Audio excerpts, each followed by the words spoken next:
我熬夜看小说，穿越到了洪荒，竟然成了这天地间唯一的大日金乌。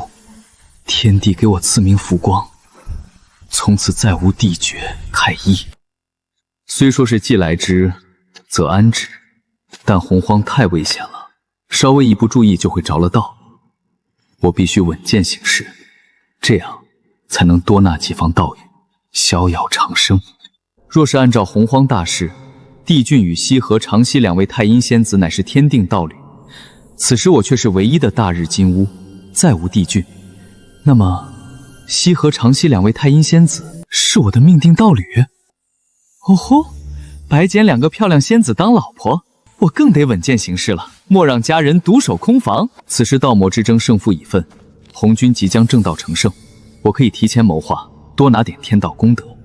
有了天道功德当保护伞，更加容易苟住了。这第一笔天道功德，便从开创妖纹开始吧。道爷，我成了！天道在上，吾太阳星之主浮光，观洪荒普罗众生，无普世文字，无普世书写工具，于众生传承交流无益，故而创造祖文3000字，眼文129600字，书写用工具笔墨纸砚4种。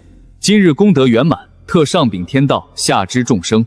自此之后，传承边壁，造福洪荒，望天道众生见之。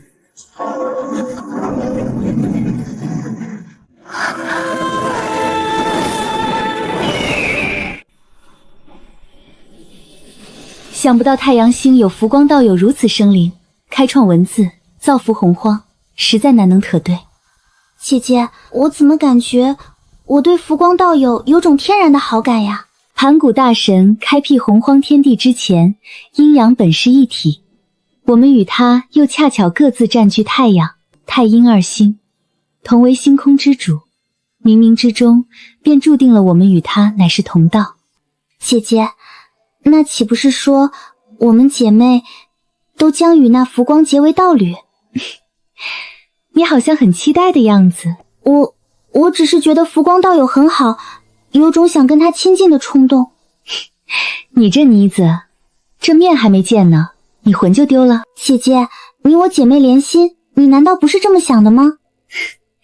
想归想，可这道侣一事关系了我们姐妹的未来，总归要先了解一下浮光道友，你说是不是？那我们现在就去找浮光道友。你怎么这么猴急？现在浮光道友正在开创文字，天降功德，待到时机成熟，再拜访浮光道友也不迟。好吧。浮光道友开创的文字，对洪荒众生大有裨益。我们姐妹二人先学习一番，日后见了浮光道友，也好与他论道一二。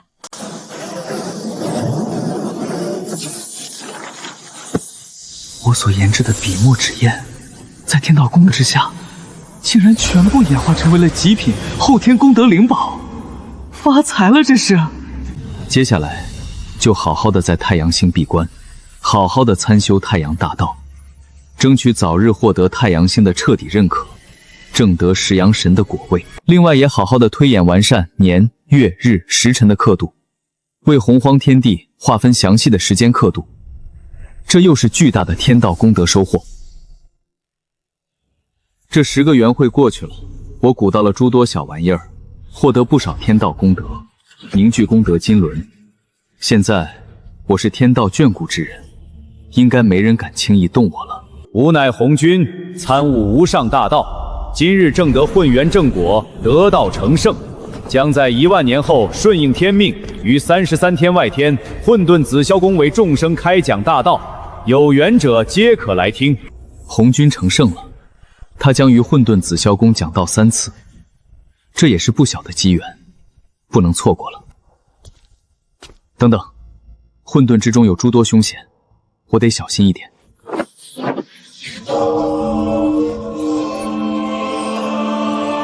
这样应该安全了。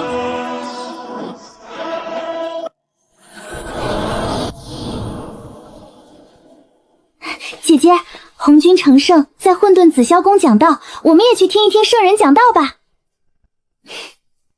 你怎么这么着急？不像是你的作风。太太阳星的浮光道友应该也会去的吧？妹妹，你就这么想见那浮光道友？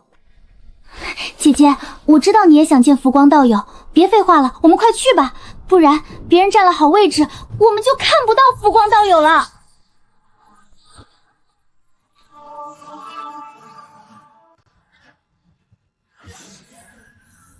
紫霄宫到了，太阳星浮光前来拜见圣人。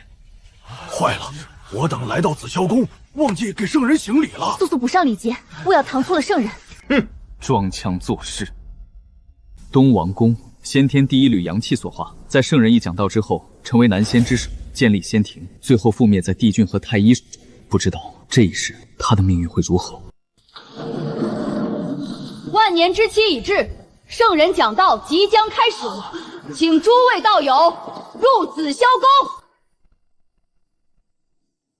天道蒲盆，6个蒲盆早有定数，代表了日后的圣人果位。3清与女娲道友都是天定圣人，强抢不得。剩下2个蒲盆，或许可以争一争。算了，后2个蒲屯应当是圣人用来偿还西方因果的。毕竟道魔之争一战，打得西方大地破碎不堪。我若是贸然坐上去，坏了圣人的筹划就不好了。大道3000，殊途同归。最耀眼的未必就是最好的，只有适合自己的才是最好的。他们是太阴星上的2位仙子，他们会坐到剩下的2个蒲筒之上吗？咦，他们往浮光道友那里去了。天哪，他们坐在了浮光道友旁边，好羡慕浮光道友啊！太阳星浮光见过2位太阴之主。见过浮光道友，见过浮光道友，早就听闻浮光道友的名声，只不过一直未能相识。今日幸识，浮光道友果真如传言一般，出类拔萃，卓尔不群啊！道友谬赞了，我与2位道友同样是洪荒星空之中诞生的同道中人，本该早一些拜访的，但是此前都在闭关，倒是有些失礼了。其实我是想去拜访你的，只是姐姐不让。此番听道结束之后，2位道友若是不嫌弃，可来太阳星做客。好呀。你这妮子。西河道友意下如何？道友盛情邀请，我们姐妹便却之不恭了。如此便再好不过了。妹妹，你不是说2位太阴仙子性子高冷，就连跟你们这些女仙好友交流都不怎么热情，对于男仙更是从不假以颜色吗？怎么感觉不太对劲儿啊？我与西河长姬2姐妹相熟，倒是从未见过她们有如此态度。她们对浮光影道友，倒真是一眼相待。可怜我西方众生，赶来听圣人讲道，却连个听道的位置都没有。是啊，师兄，我西方太苦了。道友，这蒲垛便让给你们来做。我西方太苦了。道友，不若你也学红云道友，将蒲垛让与我来做。他傻，我可不傻。师生卵化之辈，也配与我同等座？元始道友已经发话了，3清同气连枝，鲲鹏道友莫要自误啊！哼！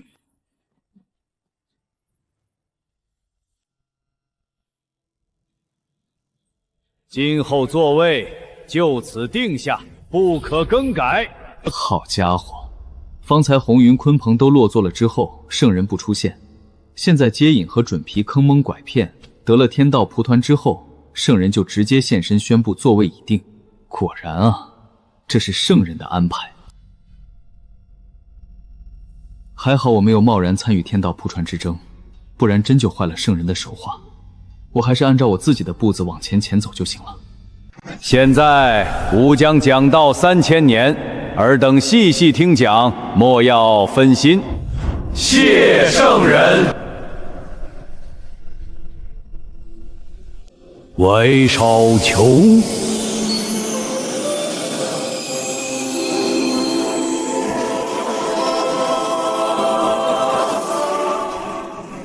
不愧是圣人讲道，一开口就让我对大道有了更深的感悟。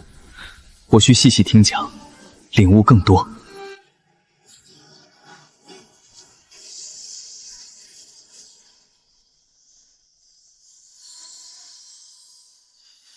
听道3000年，我主修的太阳大道、火之大道即将圆满，辅修的时间、空间、推演、阵法大道也有长足的进步。这次回太阳星闭关一段时间，便可以让主修和辅修的大道圆满，备战混元金仙道果了。一元复始，万象更新。如今的洪荒生灵繁衍生息已有许久岁月，秩序渐乱，乱象将显。至此时候，当有大能当道，平息乱象，理分阴阳，执掌秩序。天地分阴阳，是故执掌秩序者，当为一阳一阴，即一男一女。东皇宫，尔乃先天东华至真纯阳阳之气化形，可为洪荒男仙之首。吾赐尔龙头拐杖，今后洪荒凡男子登仙者，都须登子府，拜木工，入仙路。谢圣人。西王母，尔乃先天西华至妙纯阴之气化形，可为洪荒女仙之首。赐尔西方素色云界旗，今后洪荒凡女子登仙者，皆要留名金册，拜王母。谢圣人。3个元会之后，紫霄宫再开，吾将2次讲道，尔等且去吧。2位道友，不如同行。好呀，自无不可。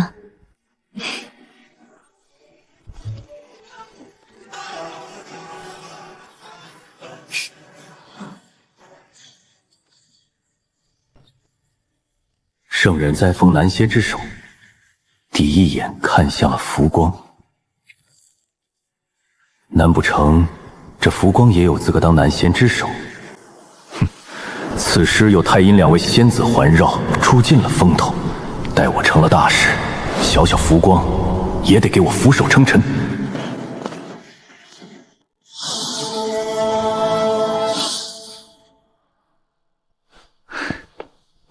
有劳道友相送了。都是邻居，无需客气。2位道友要去太阳星坐一坐吗？我那里有早些年用先天火桑葚酿造的仙酿，可以招待2位道一番。此番听圣人讲道，想必道友获益匪浅，眼下正是闭关消化的良机，日后定然前去拜访。如此，我就在太阳星等候2位道友的大驾匡临了。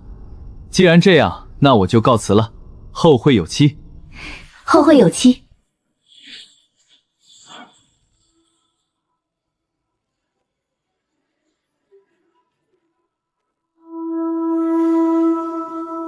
正好可以感悟的诸多大道，突破到圆满之境。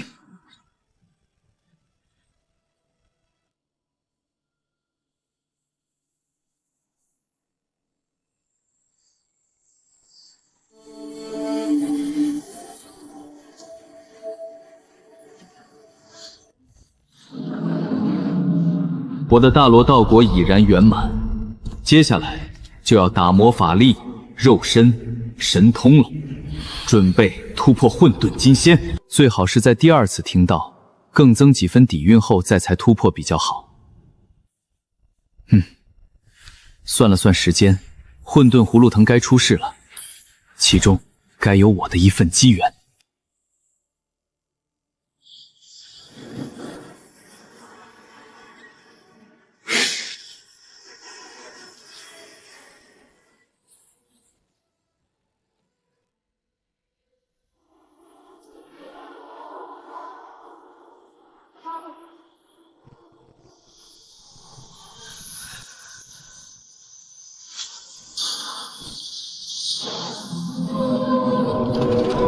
看来待会儿可能要大战一场了啊！见过诸位道友。浮光道友，你也是要来争这先天葫芦藤？想要争这先天葫芦藤，那就看看你有多大的本事了。也就是说，待会儿要打架是吧？那你们等等，我盘点一下我的法宝，待会儿要打架也好出手。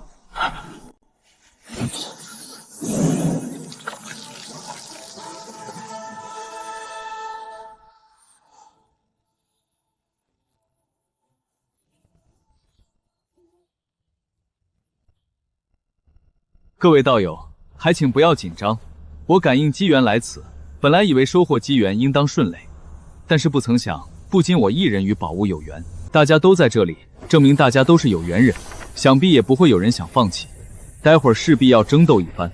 我乃是一介文人，不善杀伐，所以先做一些准备，还请诸位道友莫要见怪。我功法灵宝不多，让各位道友见笑了。此阿的功德灵宝是不是太多了一些？我也纳闷，他上哪儿搞那么多天道功德？功德金轮也寄出来了，如此一来，我也算是准备妥当了。希望待会儿各凭手段的时候，诸位道友能够让着我一些，毕竟我更擅长与人讲道理。那么大一圈的功德金轮，生怕别人不知道他是天道眷顾的生灵。哼！二弟莫要冲动，此人得天道眷顾，有他的道理，不要轻易与他为敌。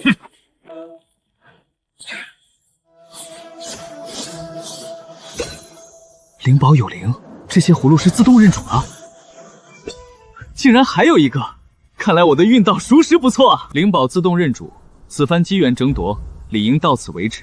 诸位道友盯着我，应该不会是有什么不太友好的想法吧？此物与我无缘，罢了罢了。哼！两位道友，我也先告辞了。女娲道友，可还有事？我与细河长熙乃是至交好友，从未见他们对任何一个男仙和颜悦色，更遑论同行。浮光道友还是第一个，属实让我有一些好奇。能够得细河长熙两位道友的好言相待，我也是受宠若惊的。想来这其中应当由于我与两位道友同是星辰之主的缘故。星空寂寥，少有同道中人，自然要亲近一些。有道理，此间事了，告辞了。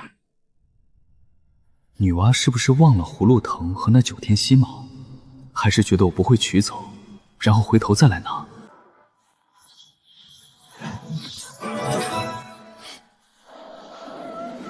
先前走得着急了，还有机缘没有拿完，看样子应该是被浮光道友得到了，机缘已经落入浮光道友之手。若是强行抢夺，只怕我不是他的对手。况且强行夺回这般行径，只怕会与浮光道友交恶，这也不是我所愿罢了。女娲道友果然回来了，而且看样子她接受自己丢失机旋的事实了。如此一来的话，那先天葫芦藤和9天吸炭我就却之不恭了，也该是时候回去了。希望能够在第2次听到之前炼化斩仙葫芦和混沌葫芦吧。这个混沌葫芦若是彻底成熟，也是能够成为先天极品灵宝的。可惜了，以太阳星之力强行接续9天犀木葫芦藤混沌葫芦，让混沌葫芦重新成长，应该是可以的。只不过这个时间可能就需要很久远了。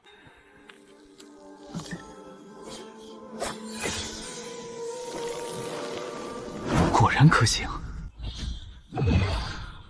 接下来便是炼化这斩仙葫芦了，在葫芦里面炼入太阳真火本源，可以使之威能更上一层楼。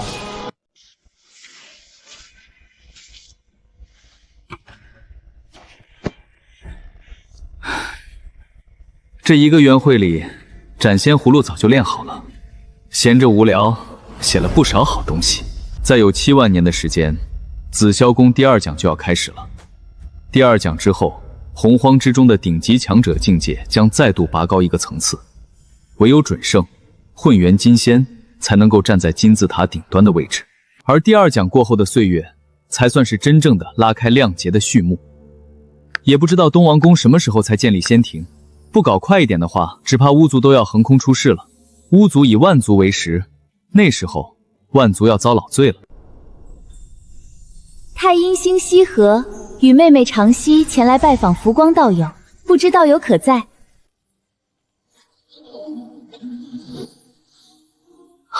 两位道友，许久不见，冒昧前来叨扰，希望没有误了道友的安排。且不说我也在闲暇休息，就算是真有什么安排，也要为两位道友的到来让路。里面请。那我们就放心了。请坐。道友好雅兴，毕竟我乃是文道之祖，对于这些东西自然是比较喜欢的。浮光道友，我可以看看这些书籍吗？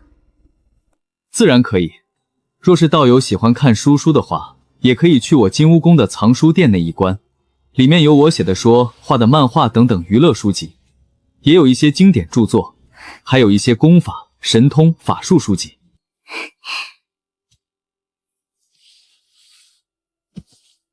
仙父白洁，长溪道友，这书不适合你看，你可以看看这本《浮光论琴》。这书忘记藏起来了，书房里那本《仙南阿宾》也得藏着。这些小说暂且不适合外传，有损我的光辉形象。原来浮光道友还精通乐理呀！道友见谅，我妹妹性子纯粹，如此行为也是将道友当成是至交，并非不知礼节。道友无需解释，我都懂。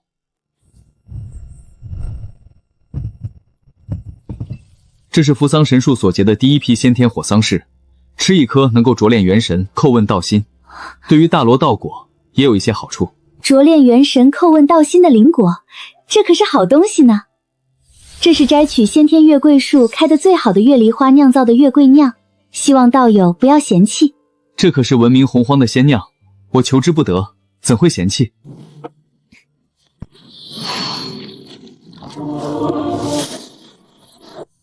这位浮光道友的悟性竟然如此强悍，喝一口仙酿就能够顿悟。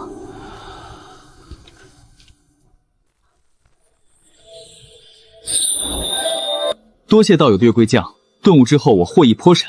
都是道友悟性双称，西河道友谦虚了。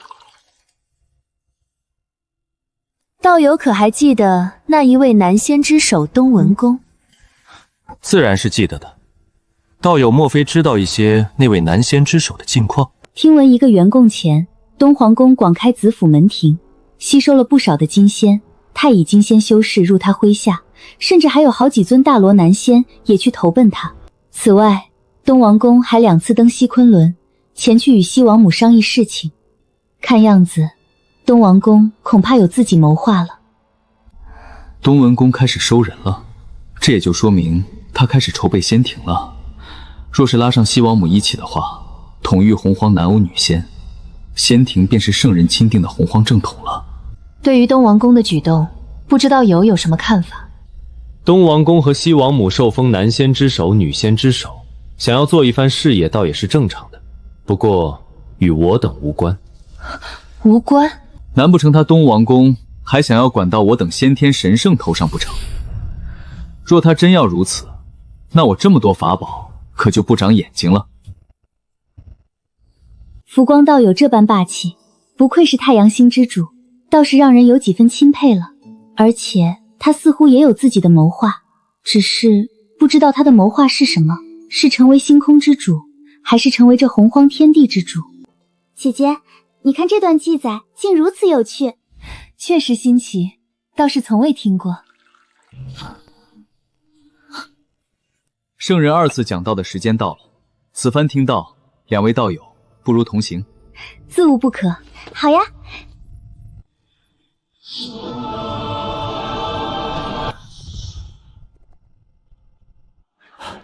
浮光道友来了，道友有礼了。走，咱们去跟浮光道友打一声招呼。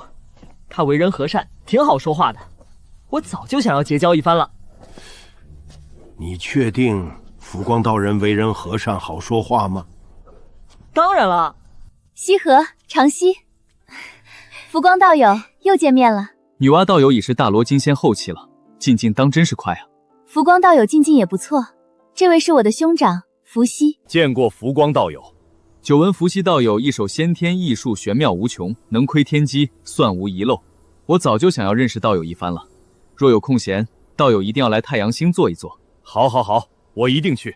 女娲道友若来，我必扫榻相迎。扫榻相迎？扫榻作甚？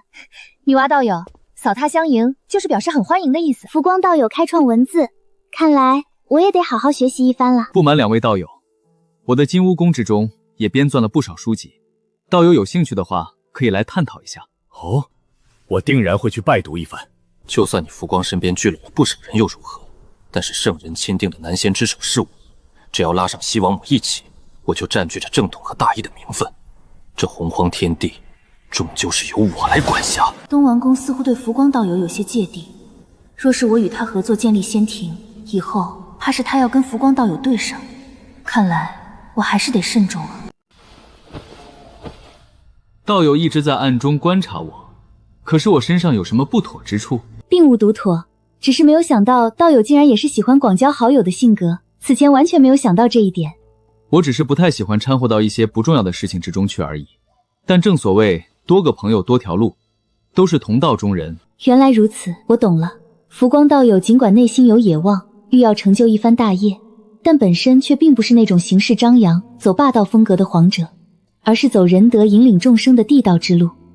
也难怪妹妹对他有如此好感了。浮光道友，方才我看东文公也在暗中观察你，脸色似乎有些不悦。多谢西河道友提醒，东文公估计是嫉妒我周围围了如此之多的大能，不过这次属实有些高调了，下次万不可如此，需稳健行事。对，稳健。诸位肃静，圣人开始讲道。诸位修为进境不错，无心甚慰，接下来还需潜心听道，突破大罗。谢圣人。夫太上之道，生万物而不有，莫之生，待而后死生之德。爱者不能御，得利者能御，用而败者不能非。此番我便可以一举突破大罗金仙，后入混元金仙之境。大罗破！洪荒境界分为地仙、天仙、玄仙、金仙、太乙金仙、大罗金仙。大罗之上，我开创了斩尸之法，让洪荒生灵大入准圣之境。可这浮光不走斩尸之路，竟走上了混元之路。那是盘古以立正道的路子。在境界方面，混拳金仙等同于准圣，混拳大罗金仙则等同于圣人。可混拳的战力更强，潜力也将更高。不过在这一纪元，成就唯一的混拳金仙又如何？不成圣人，终归只是蝼蚁罢了。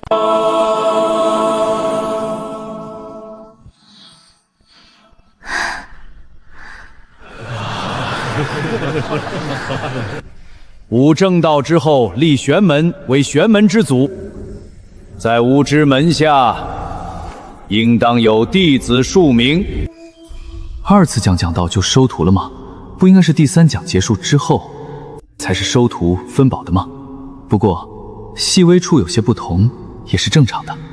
太清、玉清、上清，尔等三人乃是盘古大神元神所化，可为吾之弟子。谢圣人。女娲，尔身负大造化，可为吾之弟子。谢圣人。圣人，可怜我西方。尔等身负西方气运，可为吾记名弟子。谢圣人。浮光道友，圣人收徒，你不争取一下？万事万物讲究一个缘字，我与圣人无师徒之缘，不可强求。连成为圣人弟子这样的大机缘，浮光都不在乎，此等心性，当为真豪杰啊！不愧是浮光道友。反观哭哭啼啼的接引、准熙两位道人，与浮光道友一比，顿时相形见绌了。姐姐，我就说浮光道友不一样吧。你这小栗子，小心魂儿都给浮光道友勾走了。也不是不行。此番讲道结束，10个元会之后，第3次讲道之日，尔等再来，且去吧。此番听到，想必两位道友此次收获颇多，着急闭关突破境界，我就不邀请你们了。等两位道友出关，可以来太阳星做客。当然，若是道友先出关的话，可以来太阴星做客。此前在太阳星叨扰道友许久的时间，到时候也好让我们姐妹一尽地主之谊。浮光道友来的话，我做桂花糕给你尝一尝。今后一定会去太阴星拜访两位道友。如此，我们姐妹二人便先告辞了。浮光道友一定要来尝尝我的桂花糕呀！看样子，我已经得到两位仙子的好感了。1. 潜修混元金仙道果。2. 炼化混沌中的先天神境。3. 继续推演年月的天地时刻，争取鼓筑出洪荒实力，这又将是大功德一降。眼下浮光结识的大能众多，还相谈甚欢，有可能坏我的好事。哼，浮光不过是垫脚石罢了，若他识去，自是无碍；若不识去，灭了便是。我真正的对手应该是圣人弟子。待我建立仙庭之时，请浮光前来见礼，他便会知晓，我乃仙庭之主，统御洪荒。他一个小小的太阳星之主，岂能与我相比？终于炼化混沌中的37道先天神剑了，只差12道就可以完全炼化这一件先天至宝了。再加上我早已炼化完全的河图洛书，我的实力又将上升一个层次。我还需制定洪荒时刻、日晷、漏刻、沙漏、魂天仪这些法宝，缺一不可。我这金乌宫的家底有点不够看啊，到时候看看能不能搞点宝物回来。宜州子府修士奉东王公之命前来求见浮光前辈。东王光道友让你过来，所谓何事？回前辈的问话。3000年后，东皇宫将在灵州子府设宴，招待洪荒众仙，特意命晚辈送来请帖。请帖本座就收下了，你回去转告东王公道友，届时我会去赴宴的。晚辈告退。看样子仙庭快要出世了，东皇宫西亚姆应该已是金仙圆满，只要仙庭立下，得天道任何降下功德，这二人极有可能借天道功德斩出一师，迈入准圣。既如此，那我也该早做准备了。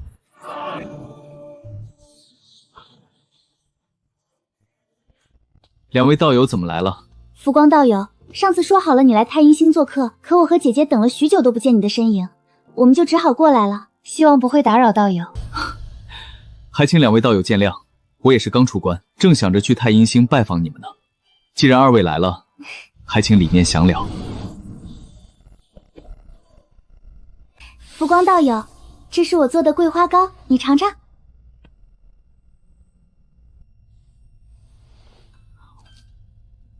长溪道友，你做的桂花糕真是当为仙品啊！若是常能吃到你的桂花糕，那必然是此生一大幸事。真的？那我常给你做。如此甚好，那在下便先行谢过长溪道友了。1000年前，我姐妹在太阴星收到了西王母的邀请函，2000年后在瀛州子府，她与东王公设群仙之宴，邀请我们姐妹前去见证一件大事。想来道友这里应当也收到了东王公的邀请了吧？确实是收到请帖了。道友对于此次群仙之宴有何想法？我想吃席。浮光道友真有趣，道友真会说笑。我认真的。他们此次宴请群仙，是想要开始管理洪荒秩序了吧？我看那东皇武野心勃勃，怕不是也想管理我们吧？他若真敢强压众仙，那么今日宴宾客，明日他高楼。道友说的有理。群仙之宴即将开启，两位道友不如与我同行吧。我姐妹既然过来，那自然是要与道友同行。难道有与其他人有约在先？我也是心念着与两位道友同行，岂会与他人有约？那我们走吧。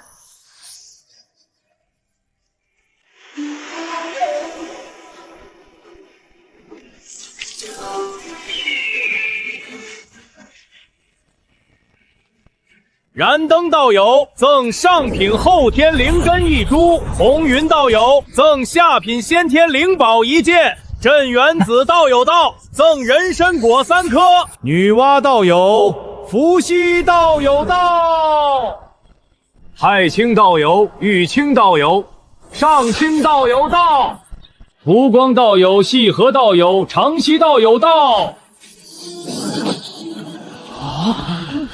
好羡慕浮光友啊，竟有2位如此绝美的仙子相伴。要是我能拥有如此仙子当道侣，让我成圣我也愿意啊。这就是太阳星的浮光前辈吗？果然是风采无双。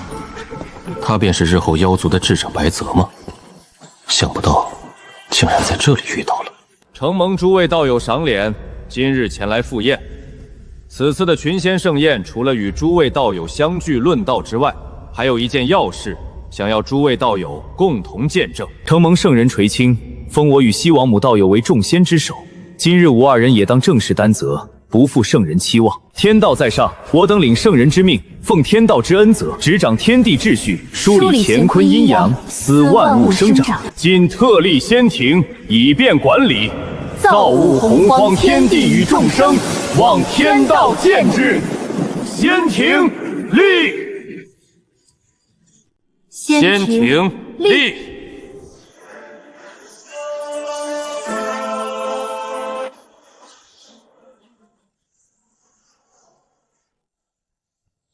闪尸斩。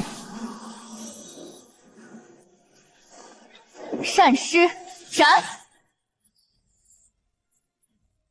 这斩师一道的确玄妙。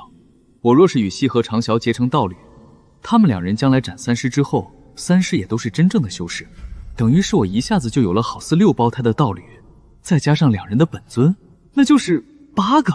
我即将制定洪荒年岁时刻，以太阳、太阴2星为基准，天道功德也将有西河长息的一份，届时便可以验证心中猜想了。浮光道友，你在想什么呢？我在想，洪荒岁月悠悠，却不知年岁，我们能否以太阴、太阳2星为基准，确立洪荒年岁时刻？浮光道友，你这个想法甚好。若是能确立洪荒年岁时刻，当真是造福洪荒。想要确立洪荒年岁时刻，还需炼制诸多记录时刻的法宝。两位道友若有兴趣，不如在宴席结束之后，一同前往星空收集炼制法宝的材料。好呀，我自当跟随道友。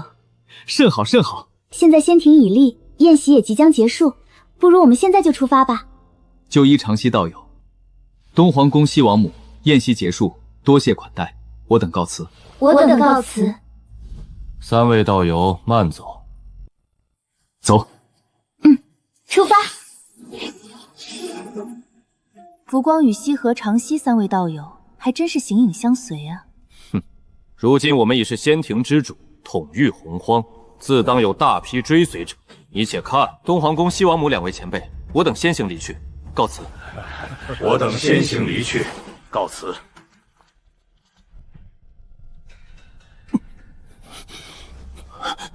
看样子，这些人像是要追随浮光道友而去，这样的存在，或许才是天生的皇者。终于成了，恭喜道友。若是没有两位的帮助，光是收集材料炼制这些法宝，就够我喝一壶的了。多谢两位道友，不过还需等一个契机，正天婚，才是我与西河、长息2姐妹结为道侣的最佳时机。现在不宜操之过足。浮光道友，你和我们姐妹之间何须言谢？我乃是太阳星唯一生灵，与西河、长息2姐妹乃是天定姻缘。经过这几个缘会的相处，彼此之间了解已经透彻。只要我开口，便能与西河、长息结为道侣，同修大道。浮光道友，现在可以确立洪荒年月时刻了吗？当然。天道在上，吾太阳星浮光，有感洪荒时序混乱，不利于洪荒众生繁衍生息，不利洪荒调理秩序乾坤，故而今于此创立洪荒实力，使洪荒天地有4季变化，24节气流转不息。我以蓝、和橘、梅先天4灵根花开周期划分1年4季，分别为春、夏、秋、冬。年纪、月日时辰已定，从此洪荒有实力，时序清明。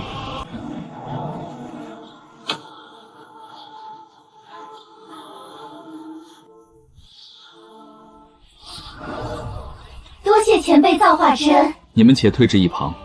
是前辈。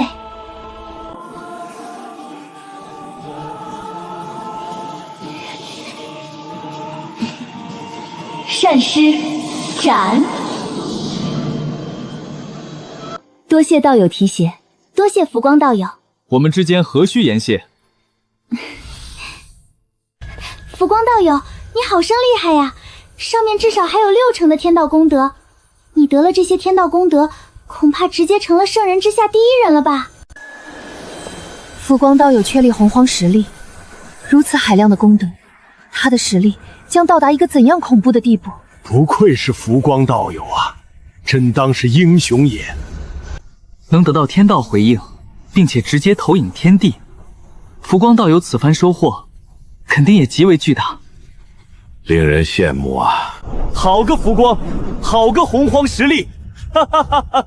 妙啊！能如此得天道垂观，也是他的本事。然而我等兄弟不弱于人，两位弟弟该是时候闭关突破了。这动静比仙庭建立的时候都要大得多了。浮光道友恐怕比我想象中的还要强大，万万不可与世为敌。这般功德，浮光道友恐怕能直接斩出2师了。浮光道友竟然不借着天道功德斩师，难不成浮光道友还有别的谋划？借着确立洪荒实力，顺势挣得了太阳神果位，这件极品先天功德灵宝，便是太阳神的权柄，便叫你大日金轮吧。恭喜道友。多亏了两位道友相助，我方才观你将天道功德悉数灌注于功德经轮之中，何不借此展示，晋升准圣？西河道友，你我之间情谊深厚，我也不瞒你，我走的并非斩尸之路，而且我已是准圣之境。圣人传下，突破大罗，晋升准圣，仅有斩尸一法。浮光道友还有他法？西河道友真想知道？此法必定关系甚大，乃是浮光道友的秘密。浮光道友还是不说为好，我等姐妹也会保守这个秘密。浮光道友，你放心吧，我们不会乱说。两位当真是我知心道友。浮光道友，我等刚晋升准圣，还需闭关一段时间，不能相陪道友。我等告辞。姐姐，我有些舍不得浮光道友。这才刚分开一小会儿，你就舍不得？洪荒茫茫岁月，你如何忍受得了？难道姐姐就舍得？我也有些舍不得。姐姐，要不我们跟浮光道友结为道侣，这样我们就可以一直跟浮光道友在一起啦。妹妹，我们与浮光道友相处了诸多岁月，想必他也明白我们的心意了。只是什么？只是浮光道友还在等。等什么？我觉得浮光道友在等一个契机，一个和我们结为道侣的契机。那我现在折返太阳星，让浮光道友别等了，我现在就可以跟他结为道侣。长溪，你这妮子，浮光道友所图甚大，他的谋划也必定惊天动地。你我若是真心喜欢浮光道友，便应当默默支持他。待到时机到了，道侣之事自然水到渠成。原来如此，那我现在好好修炼，争取不拖浮光道友后腿。那浮光道友并没有斩三丝，却证得了日神果位。如我所料，他早就已经步入了准圣境界，他才是圣人之下第一个准圣。可笑那东王公此前竟然完全没有发现这一点。妹妹说的对，不若我们去趟太阳星，拜访浮光道友。拜访浮光道友？是啊，我们与浮光道友甚是有缘。浮光道友乃是英雄豪杰，而且妹妹，他绝对是你道侣的不二人选。道侣？兄长还是好生闭关吧。我有预感，这天地大乱将至，你我兄妹若是不突破当前境界，之后恐怕会麻烦不断。你们四人得了不错的造化，根脚资质也算不错，今后勤勤勉勉的修行，好好为洪荒众生轮报四季，会有源源不断的气运功德加持，未来大罗可期。谢前辈夸赞。我们四姐妹得前辈提携之恩，有了如今的成就，此番恩情无以为报，愿随侍前辈左右，永不反悔。望前辈恩准，收留我等。你们四姐妹与本座确实有缘，既然你们诚心诚恳的想要追随本座，那便留下来。自今日起，你们四人就是本座的随侍四仙。多谢老爷收留。这些功德灵宝与季节时序有关联，便交由你们四姐妹掌控。日后你们便替本座打理太阳星。是老爷。你们退去吧。现在是洪荒难得的平和时期，大家都卯足了劲想要突破。待到仙庭势大，洪荒也将开始大乱。算算时间，巫族也该出世了。若是按照原先的洪荒大势，帝君太一联手伏羲女娲两位道友灭了仙庭，而后又创立妖族，建立妖族天庭，这也是乌阳亮节的开端。而现在我带了帝局太一的位置，也并未创立妖族和妖族天庭，但是亮节不会因此停滞。那么亮节的第一战应该是由仙庭和巫族打起来，如此一来，我便可以坐山观虎斗了。不过乌阳亮节与我有莫大的关系，争取从亮节之中完美抽身，这样一来便可以逍遥快活。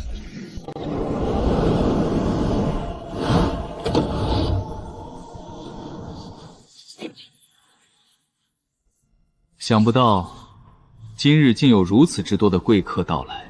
老爷，太阴星的西河长贵两位前辈来了。他们是本座的贵客，你去迎接一下。另外还有几位客也要来，你吩咐夏河秋菊冬梅三人，我要款待几位贵客。诺。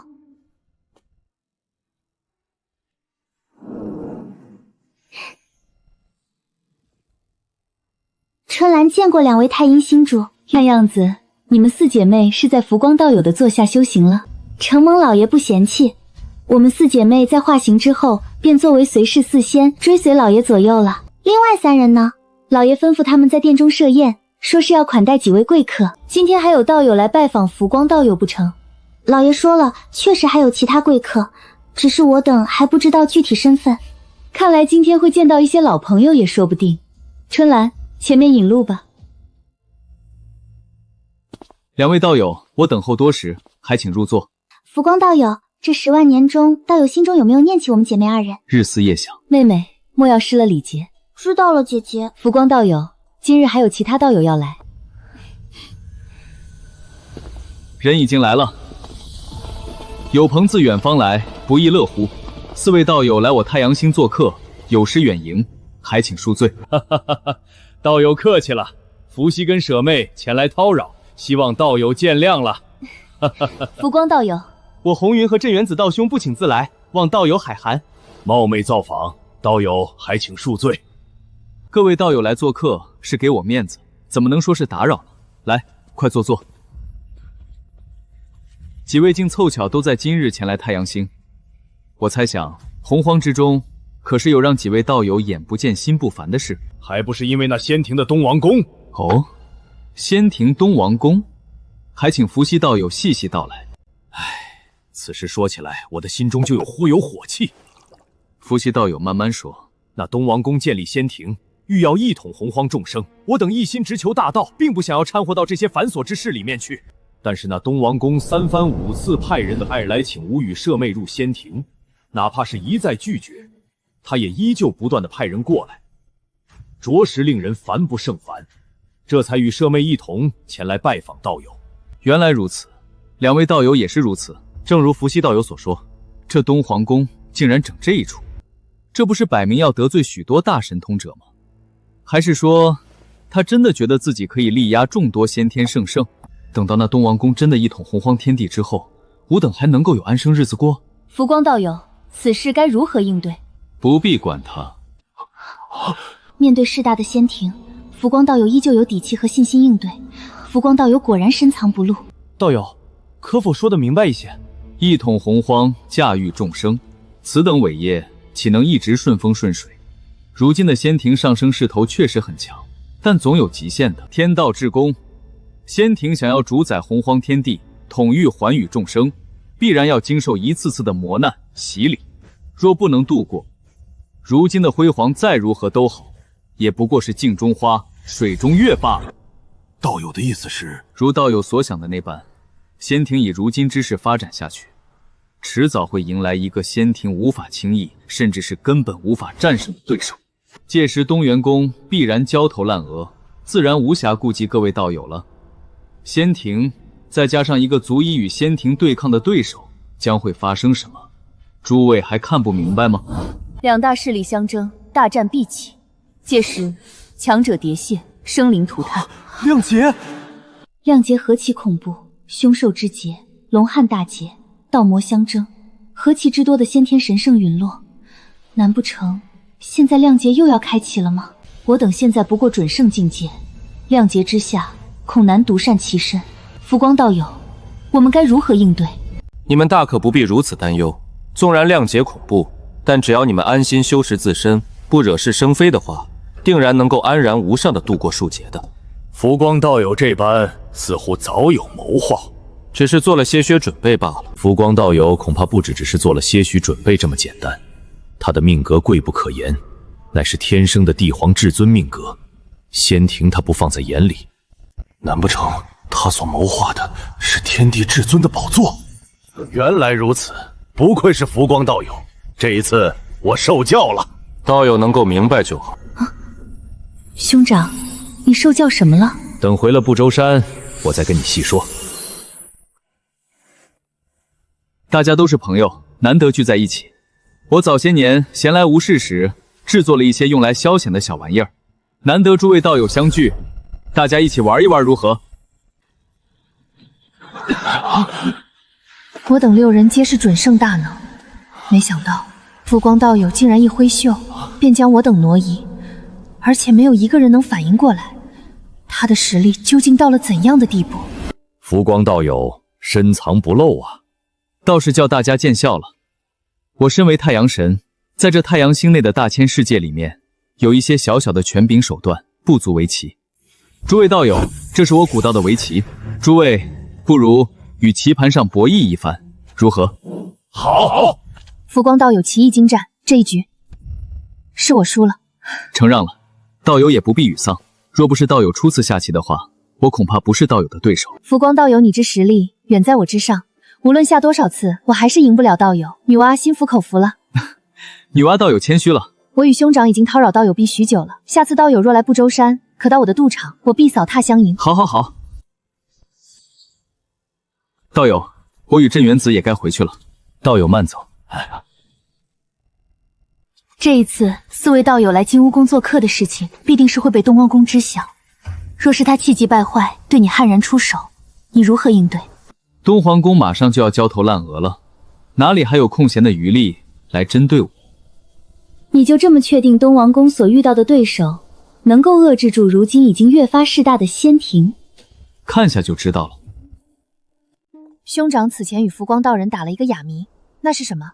可以说给小妹听一听吗？浮光道友在下一盘很大的棋，那仙庭、那东皇宫都已经被他当成是棋子了。连东王宫都是他的棋子，他究竟有何安排？尽管为兄还不知道浮光道友究竟有什么安排，打算怎么做，但是为兄可以确定，浮光道友的最终目的绝对是成为天地至尊。他想成尊，这怎么可能？小妹，我跟你说，可不要小看了浮光道友。为兄一手明辨命格、察人观色的本事，你是知道的。依为兄拙见，浮光道友乃是天生的至尊命格。浮光道人竟然还有如此雄才伟略，我倒是有几分佩服了。我就说他是当我妹夫的不二人选吧。兄长，我看你是讨打了。妹妹，我先去闭关了。此前在金乌宫，浮光道友一挥袖便挪移了6位准圣，此等实力，至少比东王王更有资格成尊。避了数个元会，终究还是避不过这仙庭。这是仙庭的最后通牒了。为今之计，唯有去大神通者那里寻求庇护了。如今能够庇护我，也愿意庇护我的，恐怕只有浮光道友了。道友，你们这是？老兄，你来的正好，我们都不愿入纳仙庭，只好来寻求前辈的庇护。是啊，那厮当真是仗势欺人，竟然想要强行逼我加入仙庭，我自然不愿了。前辈会不会一巴掌拍死我们？诸位不用担心，浮光前辈即便不收留我等，也不会对我们出手的。诸位客人，老爷已经知道尔等前来，还请诸位随我入内。多谢道友。拜见浮光前辈。不必多礼。说说吧，你们不顾路途艰险，来到本座的太阳星这里，所谓何事？前辈，我等前来太阳星，是因为实在受不了东卓宫那般作态，想要投靠金乌宫，在前辈麾下做事，以此来换取前辈的庇护，求一处安身之所。还请前辈收留我等。果然，冥冥之中竟有如此安排。若是我并不知晓未来大事，势必会心生恻隐，收这些大罗金仙入麾下，而后他们也将成为为了妖庭的妖王。只是我早已有了谋划，岂能就此卷入亮劫之中，最后身死道消呢？这群人收不得。本座不过是一个自在、一心求道的散修罢了，尔等散去吧。若是连前辈都不收留我等，洪荒虽大，却难逃仙庭的毒手。洪荒众多大神通者，能庇护你们的，并非只有我。凤栖山、万寿山，甚至昆仑山，通天道友信奉有教无类，也都是个好去处。多谢前辈指点。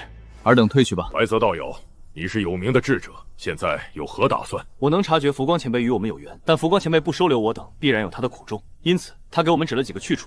我打算去投靠伏羲前辈。我们也跟你去凤栖山。好。本应是巫妖亮劫，而现在我不立妖族，不灭仙庭。现在仙庭强势容纳万族，又何尝不是另一种意义上的妖族天庭呢？以现在仙庭的推进速度，要不了多久，仙庭就要打到不周山去了。而不周山可是巫族的老巢啊，仙庭和巫族打起来，是不是应该叫仙巫亮劫呢？启禀仙尊，我们仙庭已经统御了洪荒东方诸多区域，眼下即将推进到不周山，还请仙尊降下旨意。知道了，退下吧。不周山乃是洪荒天柱，蕴藏着强大的气运，若是仙庭能将其纳入管辖，那么才是真正意义上的统御洪荒。吾也将借此展出第3师，成为最接近圣人的存在。传我旨意，仙庭先锋军进军不周山，另外调动其余部仙庭大军往周山靠拢。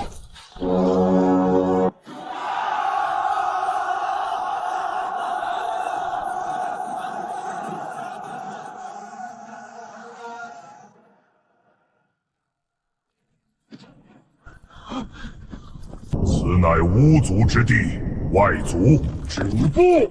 奉仙尊之命，仙庭统御洪荒，不周山亦在管辖之内。巫族退开！仙庭，哼！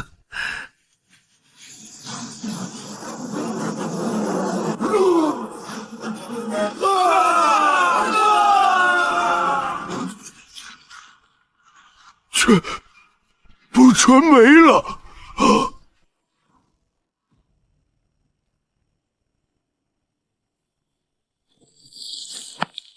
小小仙庭也敢在不周山放肆！回去告诉东王公，除了我巫族，没有任何人能统御洪荒。仙庭和巫族对上了，这是怎么回事？按理说，这个时间点本应有妖族出世，容纳万族与仙庭对抗。奇怪了，妖族为何迟迟不出？哪里出了问题？仙庭已经推进到不周山，有一支仙庭仙军在不周山附近，被巫族强者举手就覆灭了。巫族终于要出世了。浮光道友似乎早有预料。你说呢？看来浮光道友料事如神，不知这巫族是否就是道友所说的能够与仙庭分庭抗地的势力？西河道友果然聪慧，正是如此。浮光道友，这巫族是何种族，竟然如此强大？昔日盘古大神陨落，元神化作三清，一身精血形成了血池，落在心脏所化的盘古殿当中。这与巫族有何相关？盘古殿中的血池历经无尽岁月，孕育出了12子巫，这便是巫族诞生的开始。没想到那巫族竟是这般来历，这12子巫或大神精血所化，他们的实力又是何等层次？12子巫没有元神，但仅凭肉身力量便可达到准圣层次。其余大巫也都有大罗金仙的战力，其强大比之仙庭有过之而无及。没想到洪荒之中竟还有如此强大的种族尚未出世。浮光道友，此前说的亮劫是否就是仙庭与巫族之间的争斗？一开始不是，但现在是了。浮光道友，等等我。一开始不是，但现在是了，这是什么意思？也就是说，一开始的亮劫并非是仙庭和巫族对抗，而是另有他人。那会是谁呢？洪荒众多大神通者，三清不问世事，西方二道不成气候，红云镇元子也无心争霸，女娲伏羲的机缘也不在于此。那么只剩下一人。是了，这一人便是浮光道友。浮光道友乃是天生皇者，白泽、季蒙、商阳等也是自发想要跟随他。按理来说，理应是他对上仙庭或是巫族，而现在他竟抽身事外，所以浮光道友他是在谋划亮劫。浮光道友谋划亮劫，能够从亮劫之中抽身事外，如此雄才伟略，才是我姐妹二人的良人。姐姐愣着干嘛？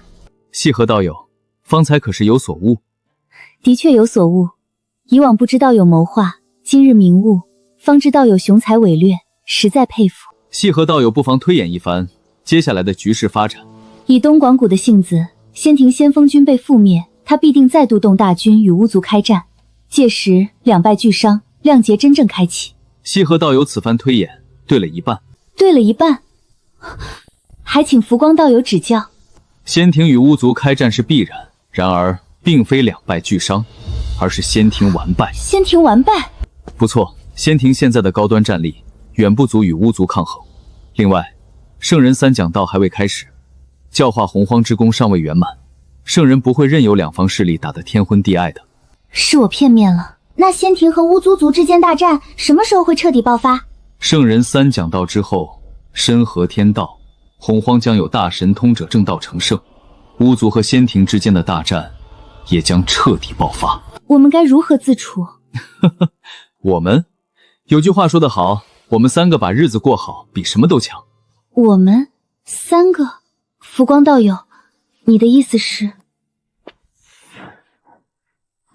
西河道友，长溪道友，我们三人早已相处了无数岁月，彼此都明白对方的心意。你们可愿与我结为道侣？浮光道友，我早就等你这句话了。西河道友，你呢？我和妹妹一样，等你这句话很久了。哈哈哈哈！我们三人乃是洪荒大神通者，如今结为道侣，理应举行重大仪式，昭告洪荒。只是现在还不是最佳时机。什么最佳时机？如今洪荒纲常伦理未定，我们三人结为道侣，可以借此确立伦理纲常，正得天婚。正天婚？什么是天婚？众生结为道侣，均是口头之约，没有定下纲常伦理。婚姻则是上秉九霄，下达九幽，天地见证。若是我们能正得天婚，届时又是一大笔天道功德。上秉九霄，下达九幽，天地为证，结为道侣，竟可以如此神圣庄重。我们该如何正天婚？我们都听你的。天婚乃是天道认可，命中注定。我们三人已经满足了这个条件，不过还缺一位有分量的主婚人。谁？圣人。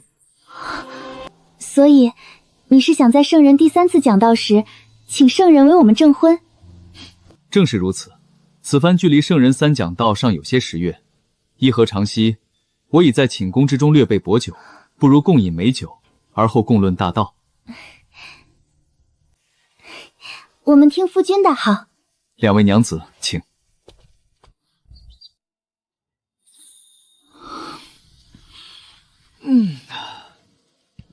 西河长息呢？长息去做桂花糕了。夫君，你累坏了，我给你揉揉肩吧。如此甚好。夫君，你尝尝我做的桂花糕。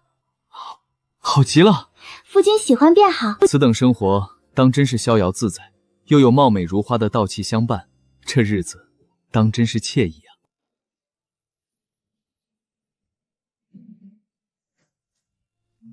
夫君，如今圣人3讲道即将开始，此番我们便去紫霄宫听道，而后请圣人为我们证婚。是啊，夫君，圣人见证，天地认可。好，既如此，那两位且随我一同前往紫霄宫。10个元会之期已到，老师即将开讲，请诸位入内。此次讲道讲的乃是成圣之道，尔等当认真听道。万物有所生而独之守其根，百事有所出而独之守其门。故穷无极，无极照物而不炫，响应而死之谓天解。故得道者，志弱而势强，心虚而应当。三清女娲等人乃是天定圣人，此次听道收获不小，但成圣之道过于玄奥，钻进了牛角圈，遗漏了诸多道理。倒是这浮光竟全程跟着吾讲道，囊括全程，这便是唯一混元金仙的奇特之处吗？不愧是圣人讲道，我的正道混元之路竟然又清晰了许多，境界更是到了混元金仙后期，堪比斩三师的准圣了。若是论实际战力，圣人之下，恐怕也只有三清联手才能跟我打个平手了。吾正道成圣，顺应天命，为天地众生传道3次，如今功德圆满，将以身合道，补穿天道。尔等听道须知，唯有圣人方能立万劫而不死，染因果而不沾，不成圣人，终为蝼蚁。恳请老师指点迷津。天道之下，当有圣人9尊，除吾之外，尚有8尊圣人果位。吾立玄门，造化众生，门下当有圣人传承。尔等三清为盘古元神所化，身具开天功德，日后可成圣人。女娲，你有大造化在身，也可成圣。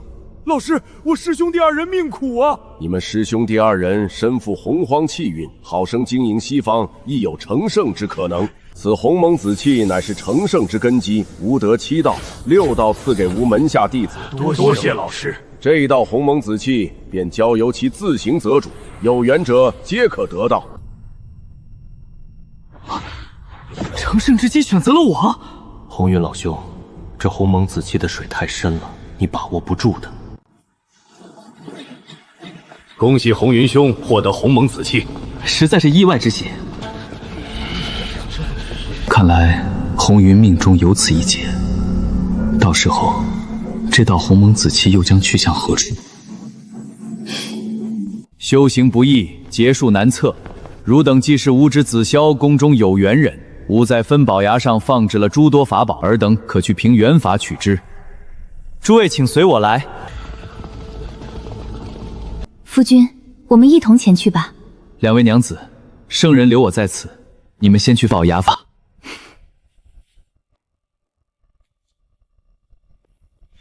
不知圣人留我，所为何事？巫族出世，天地杀业剧增，煞气翻涌，量劫已至。然而以仙庭之能，治世仍有不足。天地之间尚缺一尊可号令万族、统御天地的皇者。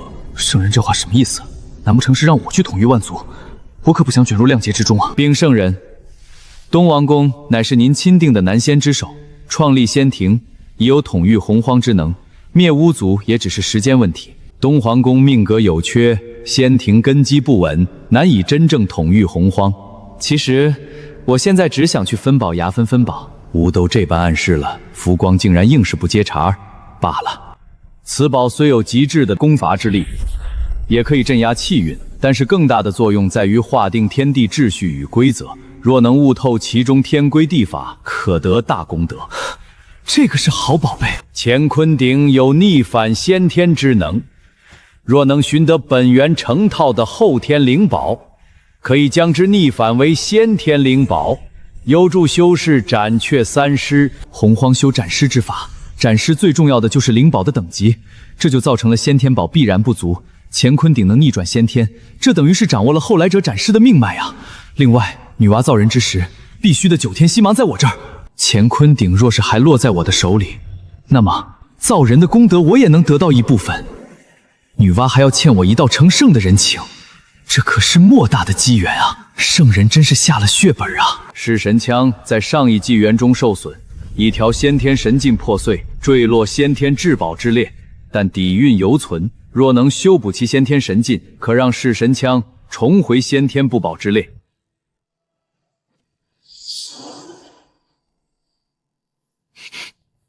多谢圣人赐宝。不是说只有7道鸿蒙紫气吗？竟还有1道。那天地至尊的位置是一尊圣人果位，天地之间与之匹配的修士不多，你是其一，也是最接近的一个。而之机缘无以点明，至于有多大造化，全凭你自己去争取了。多谢圣人指点迷津。圣人希望我去争夺天地至尊的宝座，统御洪荒也的确是大功德一件。借着天地至尊之力，可登临圣位。只是，我现在若是贸然取代东皇宫，无异于重演巫妖亮劫，最终唯有生死道消罢了。这局入不了1点。你似乎还有事有求于吾。禀圣人，我与伊和长息已结为道侣。然而洪荒之中纲常未定，道德礼法尚无。我欲借此昭告洪荒，正得天婚，治礼法，定纲常。善。而回归洪荒之后，可正天婚，届时吾自当降下法相，为尔等作证。多谢圣人。圣人弟子冲得最快，拿了诸多法宝。东正光率领仙庭部众在分宝崖上大做神通，乱作一团。姐姐拉着我在旁边看戏，没有卷入其中。两位娘子，你们可取得什么法宝？那东王公和仙庭众人看着气势足，实则也没拿到几件法宝。依我看，这些法宝与我们无缘，索性不沾因果为妙。娘子有此领悟，甚好甚好。夫君，方才你与圣人在此，可有询问我们3人之事？圣人已经应允。太好了！吾3次讲道结束，教化洪荒功德圆满。此后尔等当匡扶洪荒，都散去吧。谢圣人讲道。大道50，天眼49，顿去其一。吾红军得道圆满，应当遵循天命，以身合道，以补穿天道。天道合。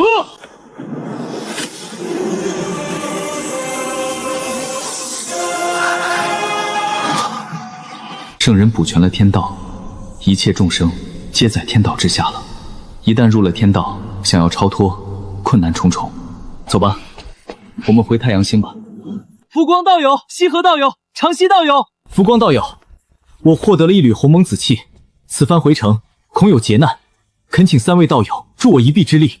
事成之后，我定有厚报。3位道友恳请相助，镇元子也定然有厚报。红云道友，你现在身怀成圣之机的鸿蒙紫气，难不成你觉得我对他不感兴趣？道友说笑了，道友之谋划，我虽不知其具体，但眼界之广，胸襟之大，乃是我生平仅见。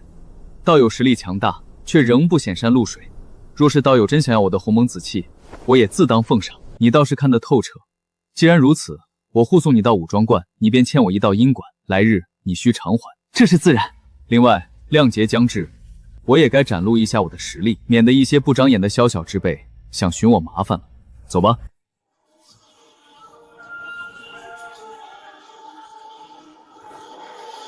道友，人已经来了。诸位道友，既然来了，何不现身？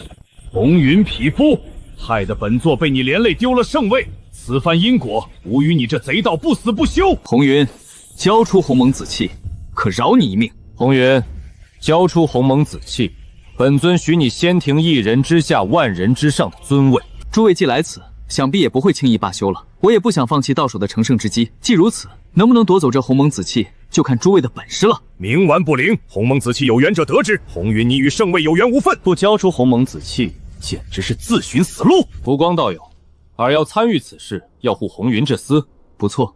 浮光道人，尔与红云不过点头之交，本尊劝你不要趟这一趟浑水，安安生生在你太阳星行日神之职责，莫要自误。在这里，我也奉劝诸道友一句，此番我在这里，定要护红云道友入武装观。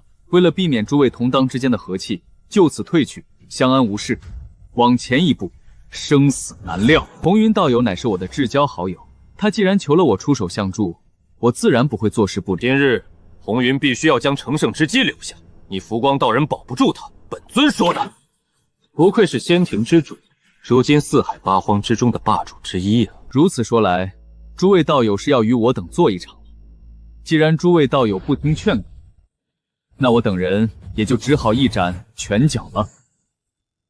这么多功德灵宝，怎么打？大师，竟有如此之多功德灵宝，当真是走运。哪位道友要与我走上一两个回合？谁要跟你一个天道功德小金丸打啊？输了要难受，赢了没好事。混账！这些家伙是什么意思？是要我独自面对浮光道人吗？本尊乃是众仙之首，仙庭之主，别人怕你浮光道人，但本尊可不怕。哼！道友却是自误了。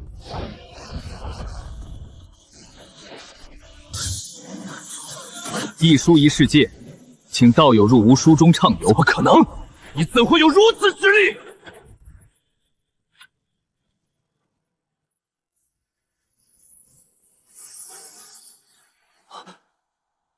我知道浮光道友强大，但这是不是过于强大了？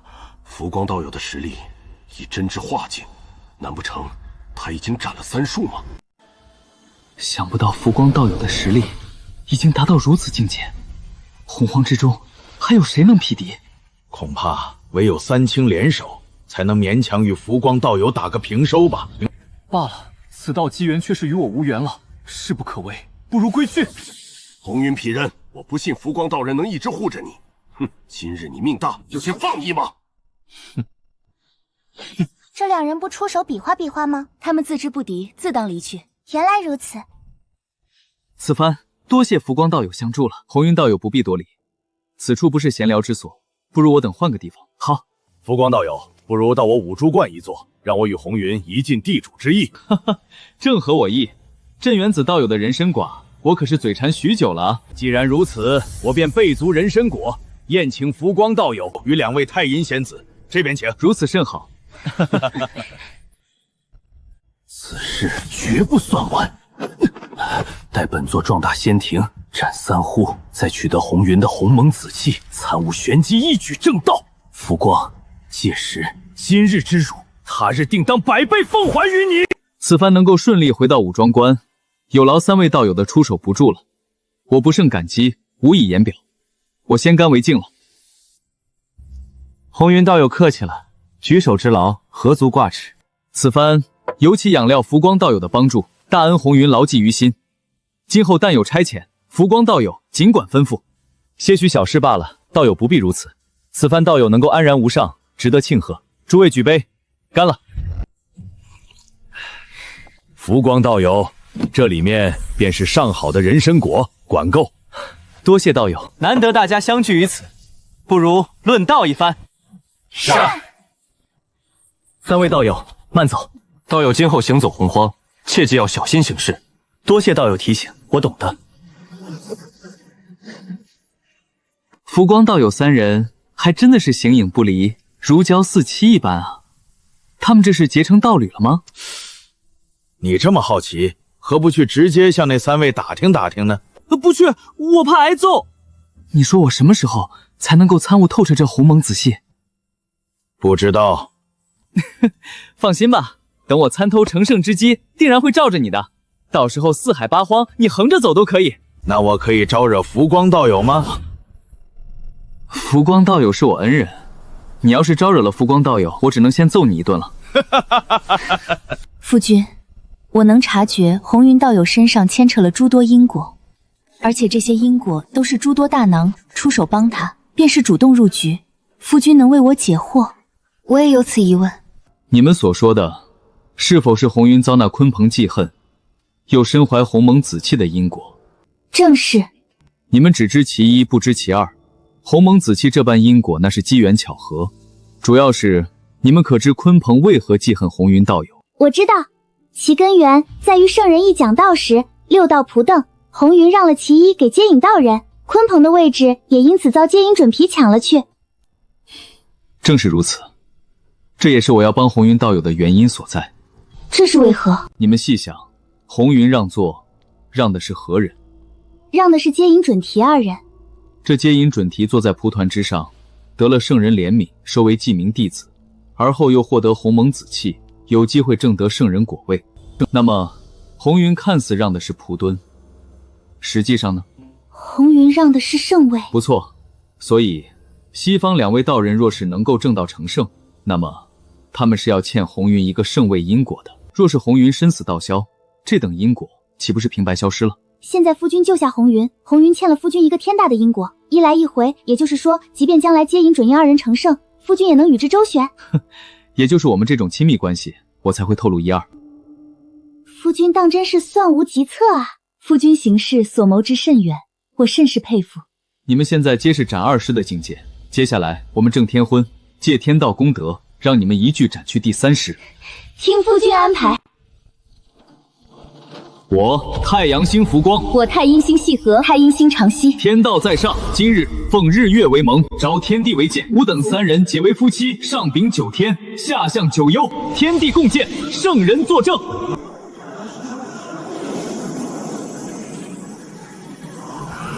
浮光前辈竟和西河、长息2位仙子结为道侣，天地共鉴等一句话，又有天道功德降下，浮光道友当真好福气啊！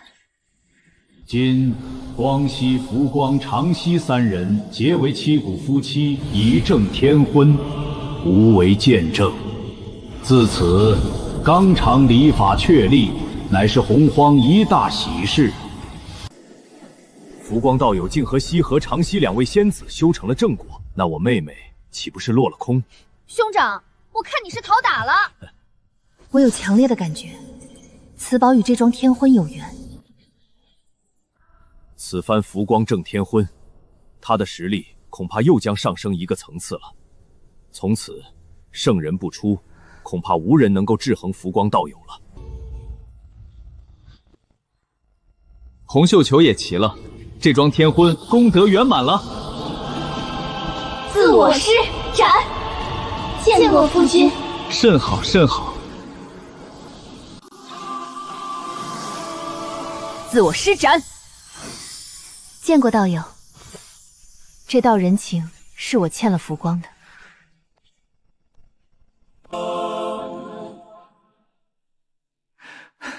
多谢夫君提点。我们以正天婚，乃是名副实的夫妻，不如就此良机，一同回宫宫，共商大道。2位娘子，你们现在有何打算？我们与夫君正了天婚，又斩却3师，需闭关巩固一番境界，跟上夫君的步伐。待你们出关之后，我们还有一件大事呢。大事全凭夫君安排。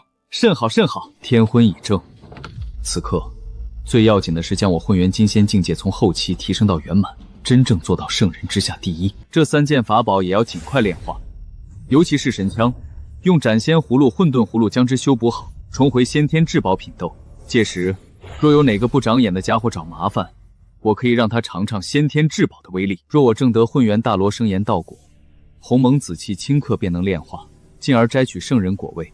若我功德正道，借助天道功德灌体，也能快速炼化鸿蒙子气。罢了，这道鸿蒙子气还是收着为好。若能正得混元大罗金仙道果，便无需觊觎那洪荒圣位了，自在逍遥，不必受那天道束缚。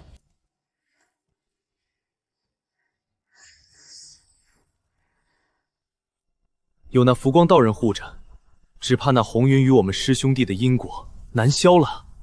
这浮光道友好生厉害。师弟你着相了，还请师兄解惑。此刻你我师兄弟二人最要紧的任务是要尽快炼化参悟透彻鸿蒙紫气，早日正道成圣才对。不成圣人，终为蝼蚁。师兄说的对，只要能够正道成圣，纵然是有那浮光道人相护，红云与你我的因果也必然能消解。至于那浮光道友，待你我成圣之后，便无需惧他了。如今走在所有人最前面的，当属浮光道友了。是啊，我听闻他护送红云返回武庄观，与东王公交手了。你猜怎么着？战况如何？说出来你可能不信，东王公毫无还手之力，吓得明和、鲲鹏二人直接逃窜。东王公乃是大神通者，至少斩了2尸，竟然还无还手之力。浮光道友之恐怕已经超出了我们所有人的想象。是啊，浮光道友谋划甚远，我甚是佩服。既然如此，我也该参悟鸿蒙紫气，早日成圣了。大罗道果圆满，再进一步，便可步入准圣境界。恭喜白泽小友了，多谢福前辈这些年的指点与教导。你与计谋、殷昭、张扬等人来凤栖山，可是受了浮光道友的指点？正是。原来如此，我或许知晓浮光道友的用意了，还请前辈指点迷津。浮光道友乃是真正的天命所归。真正的天命所归？不错，昔日我曾推算过浮光道友的命格，乃是至尊至贵的99天命之格位。如此说来，与浮光前辈比起来，当今的仙庭之主实在有些不堪。是啊，天命相冲，浮光与东王公对上，或许是一个意外，主动权还在浮光身上。若圣人不出，洪荒的局势发展便在浮光一念之间了。实不相瞒，相比东王公，我更愿意追浮光前辈。冥冥之中，我感觉我与浮光前辈有缘。我与小妹与他也有一桩缘分，只是不知这缘分究竟是什么。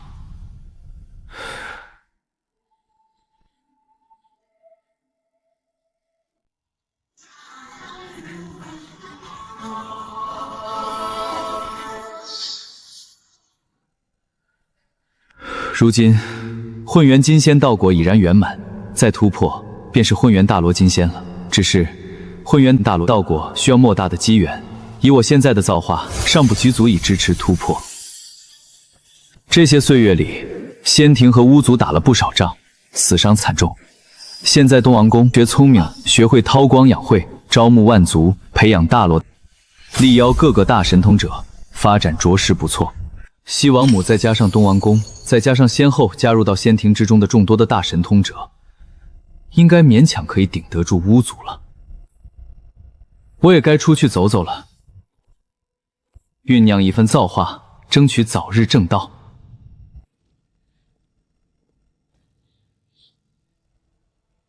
这一片星空，乃是我与2位娘子的领地，其中蕴藏着与混沌中相映彻的周天星斗。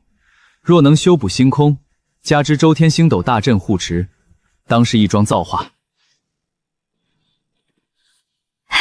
夫君，原来你在这里。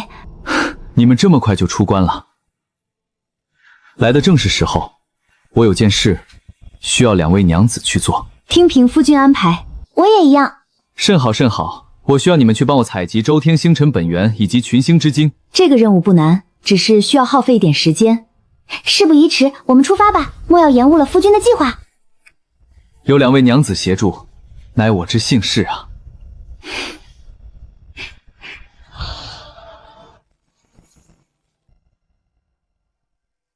而我也将该着手推演周天星斗大阵了。若是顺利，在星空之中，除非天道圣人亲旨，否则休想伤我分毫。鲲鹏道友加入仙庭，无仙庭何愁不兴？在仙尊的带领下，如今仙庭乃是洪荒第1大势力，兴盛之象势不可挡啊！这是10万年来，无仙庭已有10尊准圣大能。放眼洪荒，也只有那不出山的巫族才能与无仙庭抗衡1、2。毫无疑问，巫族现在乃是仙庭的头号大敌。鲲鹏担任仙庭帝君，又是北冥之地有名的智者，依你之见，该当如何？九尊自述现世，巫族不断向外扩展，又以万族为食，我想仙尊应该有了决断。知我者道友也。仙庭韬光养晦10万年，吾与西王母皆是准圣圆满。放眼洪荒，说句圣人之下无敌也不为不过。这巫族是时候该灭了。仙尊英明。来人，召集大军，吾将讨伐巫族。吾得圣人之令，天道认可，立下仙庭以来兢兢业业管理洪荒天地众生之秩序。然巫族桀骜不驯，屡屡挑衅仙庭之威。今日朕与西王母、鲲鹏帝君亲率大军征伐巫族。仙庭的好儿郎们，整军备战，随朕出征，讨伐巫族，壮我仙庭！小小东王子也敢如此放肆！本族现在就去要了他的脑袋！你吼什么吼？仙庭大势已成，如今来势汹汹，我们得商议一下对策，不可小觑。我侥幸窥得时间长河，在模糊之中看见我们还有一尊强大的敌人，那将是我们真正的敌人。谁？我这就去灭了他！用点脑子行吗，老五？听老七怎么说。那人在时间长河中甚是强大，我只是窥得一个背影，便被他发现，只得马上遁走。啊！竟如此强大！那我们应当如何应对？如今东皇宫来犯，我们12族不宜全部出世，需藏一部分起来，应对那尊真正的敌人。先出9人，灭了仙庭再说。就依老七所言。诺。9位子吾随我出征。东文公亲征，这是要跟巫族决战了吗？只出动了9大子巫，看来还不到决战时刻。但是看着子巫们的气息，东文公应该不敌。且看看战况如何。巫族小儿，朕亲临不周山，还不跪迎？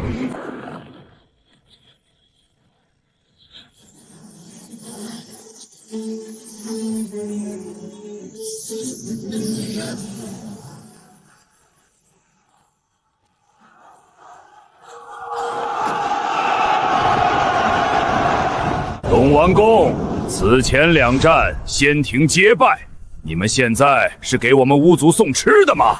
那只杂毛鸟应该很好吃，连元神都没有的傻大个，当真粗鄙不堪。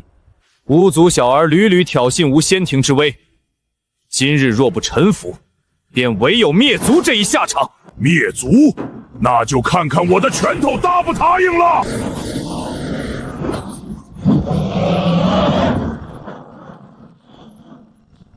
仙庭儿郎，杀！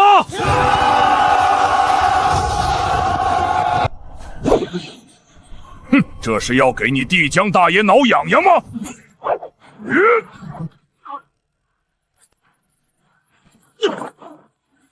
怎会如此？本尊乃仙庭之主，准圣后期大神通者，怎会不是你一个蛮夷的对手？跟我的拳头说去吧！结阵！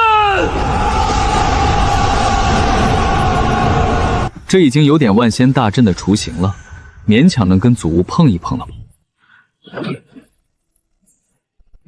有点意思，但是你挡得住我们祖巫吗？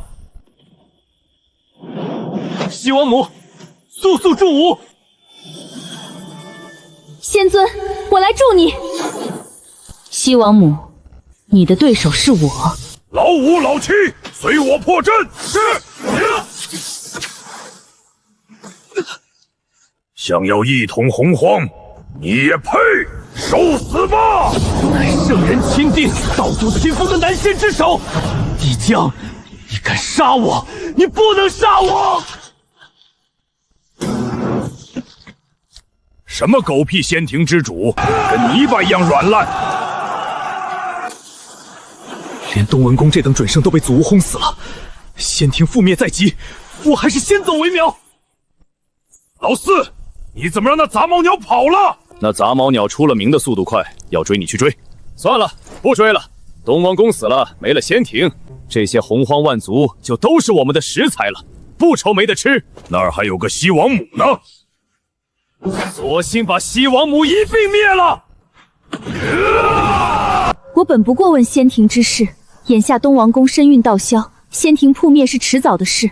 只是任由巫族独大，这洪荒万族便只能沦为他们的食食。圣人封我为女仙之首，如今万族危难在即，我断然不能再退了。罢了，便是死在这筑屋之下，又有何妨？尔等想祸乱洪荒，以万族为食，我西王母不会坐视不管。这西王母没有在危难之时独善其身，倒是有几分风骨。不过先田还是太弱了，根本抵挡不住巫族。看来我与朱巫之间注定有一战了。罢了，先留西王母一命，还有用处。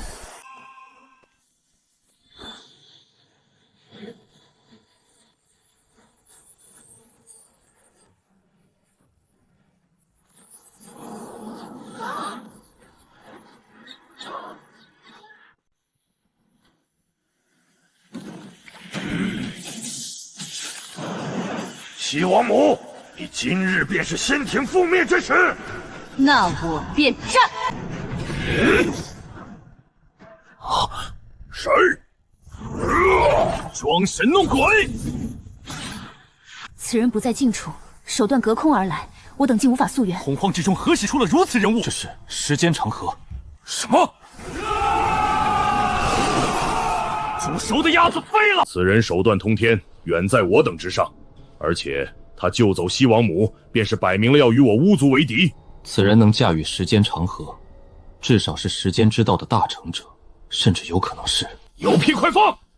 若真是那个境界，我等子无真身，未必能挡住。我脱险了。时间之道，空间之道，还要有足以碾压祖巫的磅礴法力，方能做到方才那一幕。此等手段究竟是谁？三清虽有盘古元神，但尚未成圣，断无此等手段。女娲道友境界高深，但她主修造化，不善此道。西方二位更不必提。浮光道友，若真是浮光出手，那便意味着这位太阳星之主的实力已经远远超出了所有人的想象。能在九尊子巫联手之下隔空抢人而不留痕迹，这等手段已然当得起圣人之下第一人的称呼。西王母，多谢道友救命之恩。老子活了这么久，头一回被人当猴耍。掘地3尺，也要把出手的大神通者找出来，要么镇杀，要么奴役，好叫洪荒众仙都知道插手巫族的事，其间因果他们背负不起。老子现在就带人出去，把洪荒那些大神通者一个个揪出来，挨个打一遍，看谁还敢装神弄鬼。够了，你们个个喊打喊杀，可曾想过一个问题？大哥，什么问题？那人出手之时，我以空间大道覆盖方圆100万里，竟连他一丝气息都捕捉不到。大哥，你的意思是，此人的空间造诣不弱于我，时间造诣更在老七之上，再加上那一手隔空挪移的磅礴法力，此人神通广大，远非我等此前遇到的那些大罗准圣可比。大哥说的没错，而且我怀疑此人就是我们的头号大敌。老七，你是说那个你只看了一眼就被他发现的家伙？那人若真是他，那他救走西王母便不是偶然。他是主动入局的，也就是说，他迟早会与我们正面相对。是，既然如此，那就让他来。我们12州文还怕他一个不成？我在时间长河之中窥见了一道背影，他的命格贵不可言，有多贵？天地至尊。这玩笑可开大了。东王宫还是撑不起仙庭，仙巫之战没能消灭亮劫之力，看来我与巫族必有一战。周天星斗大阵我已参悟的差不多了，我也该主动入局了。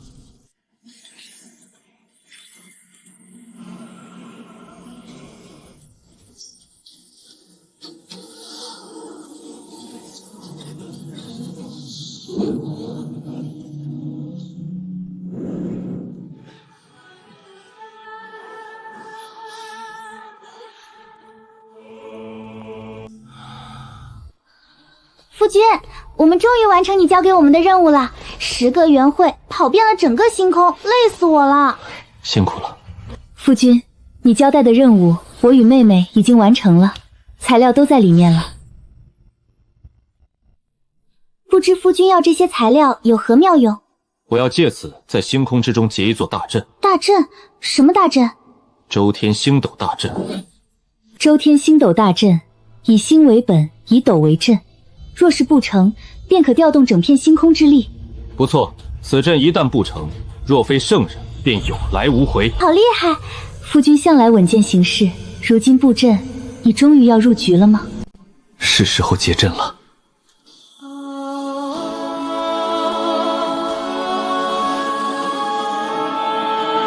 天道在上，吾日神浮光。周天星辰破损，恐难维系，故吾取星辰本源群星之金，炼制星辰珠宝，结周天星斗大阵，炼化混沌之力为洪荒灵气，巩固洪荒星空，造福洪荒天地众生。望天道见之。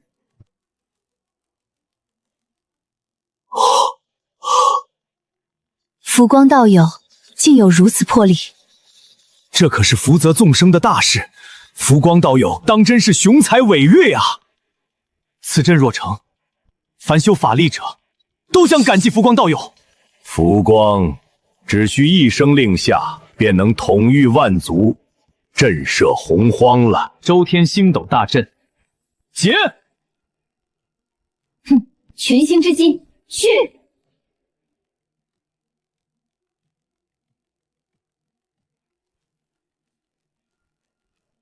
大阵结成，望天道众生见之。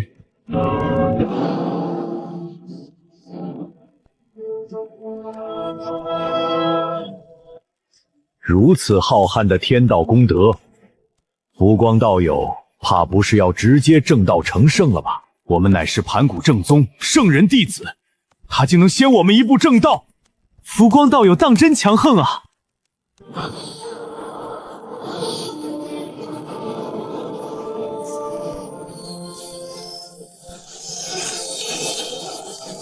哈哈哈哈，甚好！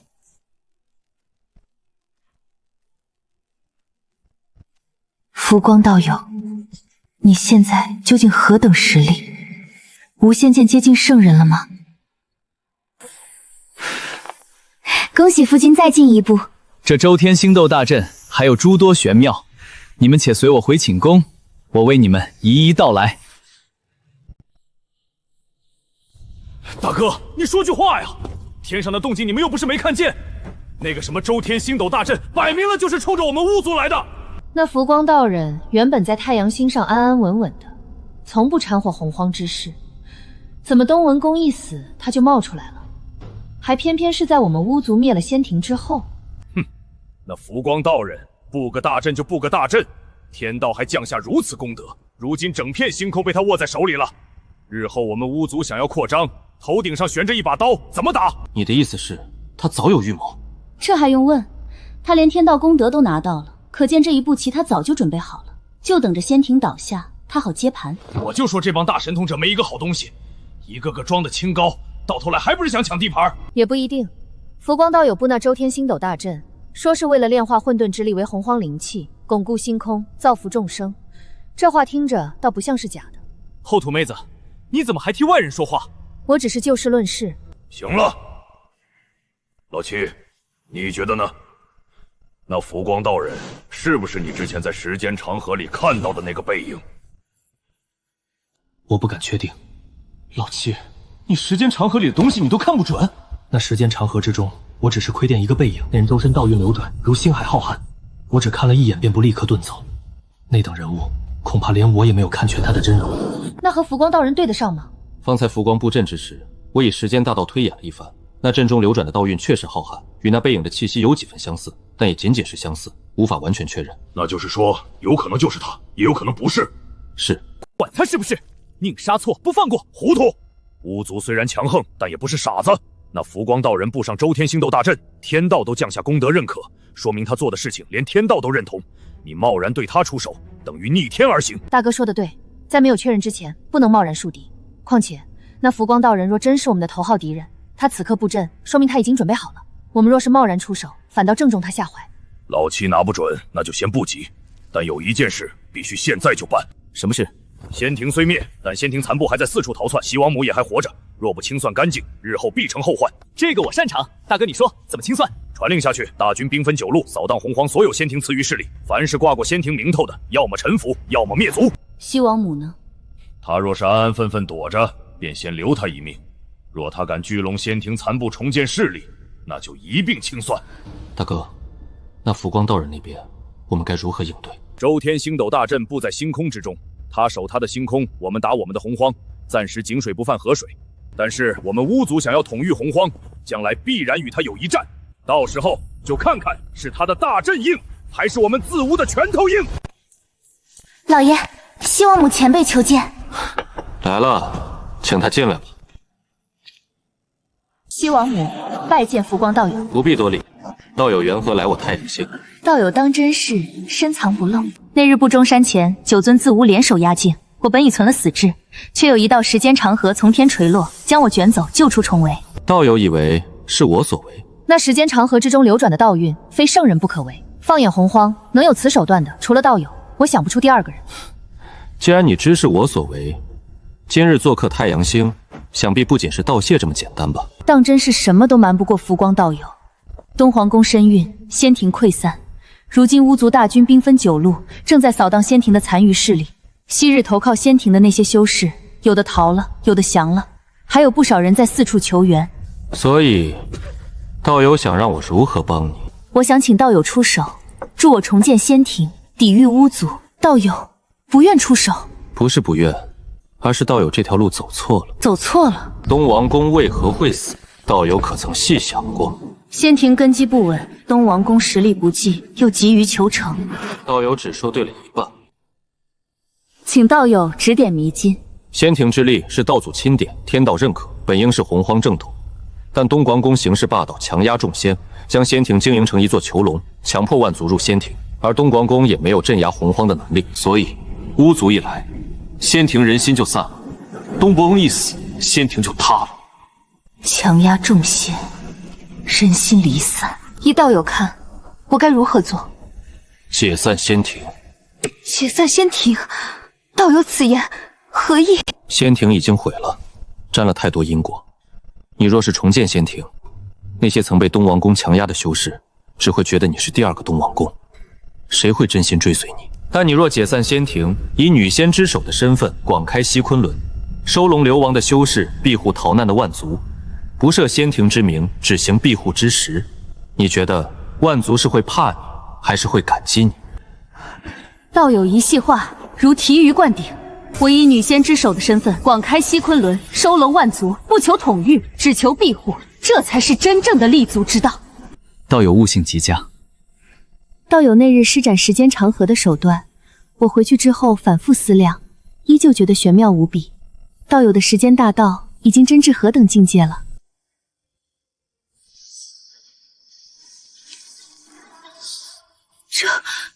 这不是单纯的加速时间，这是花开一念花落，过去、现在、未来，都在一念之间。道友的时间大道，竟已到了掌控时间生灭的境界，这哪里还是准圣的手段？浮光道友，你实话告诉我，你的道法是不是已经不再传准圣的范畴了？道友过誉了，不过是略懂一二，算不得什么。略懂一二，就能在9尊祖巫联手之下隔空抢人。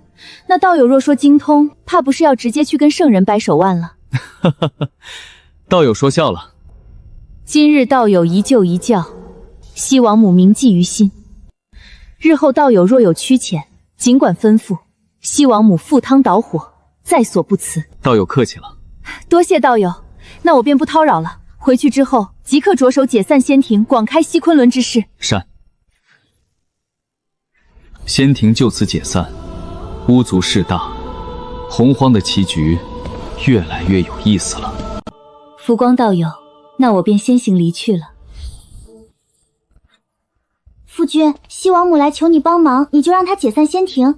那仙庭一解散，巫族不就真的在洪荒一家独大了吗？是啊，夫君，仙庭虽败，但好歹还挡在巫族前面。若是解散了，万族各自为战，岂不是更挡不住巫族的拳头？你们想想，仙庭还在的时候，万族是怎么活的？被东皇宫强压着，过得挺憋屈的。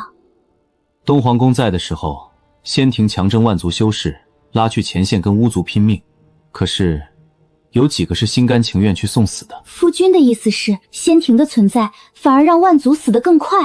巫族以万族为食，仙庭以万族为族，两者都是把万族往绝路上逼，本质上没有区别。东皇宫若真能挡住巫族倒也罢了，可他挡不住。仙庭一败，巫族大军撵过来的时候，那些被强征的万族修士跑都跑不掉，只能跟着仙庭一起陪葬。但仙庭若是解散了呢？万族化整为零，各自寻找庇护之所。巫族就算再强，也不可能一夜之间把整个洪荒的修士全杀光。原来如此，我明白了。所以夫君让西王母解散仙庭，不是让他退缩，是让万族散开活命。正是如此，仙庭这个招牌已经坏了，留在那里只会成为巫族集火的靶子。与其抱团送死，不如化整为零，能活一个是一个。可巫族迟早会统运洪荒大地，到那个时候，他们将目光放在星空之中，我们与巫族之间，是不是迟早要对上？洪荒众生都在争地盘、争功德、争气运，争来争去，其实归根点底都是为了一个生字。巫族要生存，所以要扩张，要以万族为食；我们要生存，所以要布阵，要掌控星空。我们之间没有对错，只有立场不同罢了。不管夫君说什么，反正我相信你，你一定早就有了万全之策。只要夫君安排，我们姐妹一定照做。最让我放心的，就是你们姐妹二人了。夫君尽管放手去做，我与妹妹永远支持你。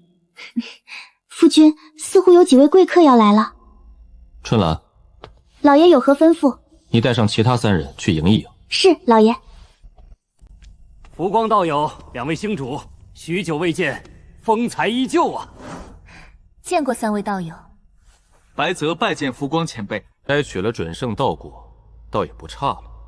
本座看你善恶之念头都已经十分跃动，却并未将善批展出，想来应当是欠缺斩批灵宝。不瞒浮光前辈，确实如您所言，晚辈尚未寻到合适的斩尸灵宝，所以纵然摘取准圣道果且感悟已得，却依旧未能斩出善恶两尸。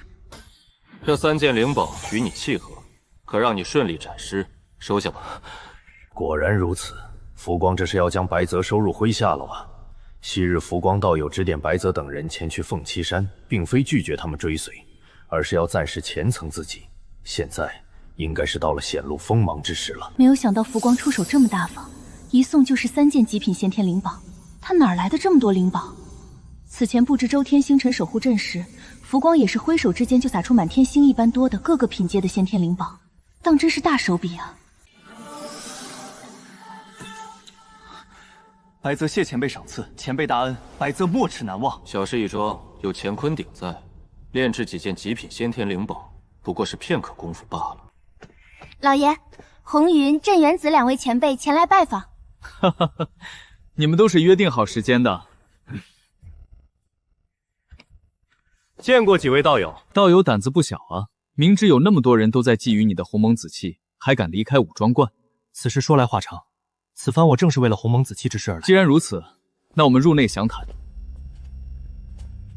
不知为何，总觉得在这金乌宫中，心神格外宁静，灵台格外清明，就连平日里那些杂乱的因果推演，此刻都变得清晰了许多。莫非，这便是有德修士到场之后，自然而然生出的道运？今天是个不错的日子，诸位道友不约而同前来我这金乌宫做客，实属蓬荜生辉，我心中欢喜得很。然而诸位道友过来有何事，诸位道友还请直说，若是我能够帮得上一二，定然不会推脱。既然道友开门见山，那我也不绕弯子了。实不相瞒，我与舍妹此番来是为避巫族锋芒。凤栖山地处不周山附近，如今巫族大军正在扫荡洪荒各处，以巫族的性子，迟早会找上门。我虽然有几分薄薄的本事，面对9尊紫巫联手，也是螳臂当车。舍妹虽有大造化在身，但如今尚未成圣，同样不能轻易与巫族正面交锋。伏羲前辈所言极是，除了被前辈周天星斗大阵笼罩的星空，恐怕再没有几处安稳之地了。所以，我与舍妹想另寻一处安稳道场，不求多大，只求能暂时避开巫族锋芒。不知道友可有什么好去处？此事不难，此乃北斗七星附近的一颗辅星，名为瑶光辅星，地势清幽，且在我的周天星斗大阵覆盖之下。巫族若想动那里，首先要问过的大阵答不答应。多谢道友指点，有此星域为道场，我便可以安心闭关，参悟大道了。多谢浮光前辈，些许小事不值一提。两位呢？我此番前来，是因为在武庄关闭关参悟成圣之机，已经至心烦意乱、难以入定的境地。来道友这里，是想要求一个解脱。解脱？道友有所不知，自得到鸿蒙紫气以来，我便尽心竭力闭关炼化参悟。可漫长的岁月过去了，非但未能炼化一丝一毫，参悟也是毫无头绪。我已想通了，昔年紫霄宫中，我把蒲德让给接引道人，正是因为这样，就与圣人果位无缘。就算得了这鸿蒙紫气，既炼化不了，又参悟不透，让我道果停日不前。再这么下去，别说成圣了，我怕是连准圣境界都要倒退。若真的是我与那圣人果位无缘，那么这一道成圣之机留在我手中，也不过是徒增烦恼，自惹因果罢了。不如将它赠予真正需要它的人。红云道友这是要放弃鸿蒙紫气了？红云竟然将这成圣之转赠浮光道友。浮光得到这一道鸿蒙紫气后，再加上他此前获得的海量天道功德，说不定今日浮光就要立地成圣了。若真如此，洪荒的天就要再度变一变了。拒绝了。浮光道友，你多谢道友你的好意了。只不过君子不夺人所好，所以还请将这一道鸿蒙紫气收回去。你我既是至交好友，我怎会要了你的成圣之机？道友若是有了这鸿蒙紫气，只怕再过几个元会便可成圣。你真的不要吗？没有鸿蒙紫气，我照样可以正道。浮光道友如此自信，可是想要正道，怎会如此简单？老师说我有大造化在身，却始终不得其门路。三清乃盘古元神所化，如今亦是未能成圣。道友好魄力。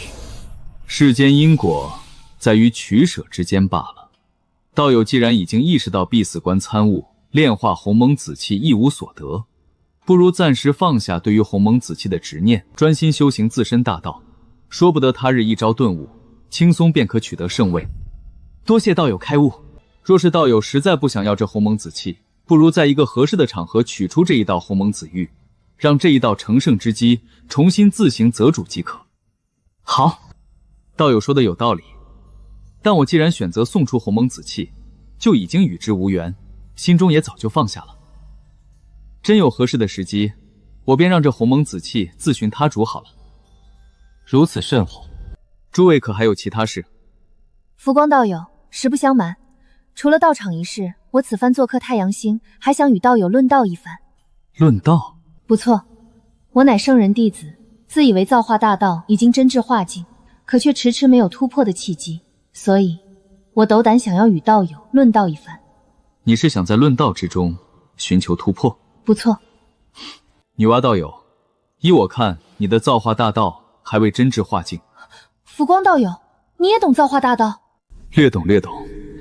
自打得了圣人赐下的乾坤鼎之后，漫长的岁月里，抽出了不少时间参悟造化大道，侥幸将其修到混元金仙圆满之境。若要论道，应当是不成问题的。没想到道友还辅修了造化大道，还请赐教。道友不妨也展露一番你所悟的造化大道。浮光道友竟然断言我之造化大道尚未真至化境，我倒要看看他又悟到了什么境界。如女娲道久所愿。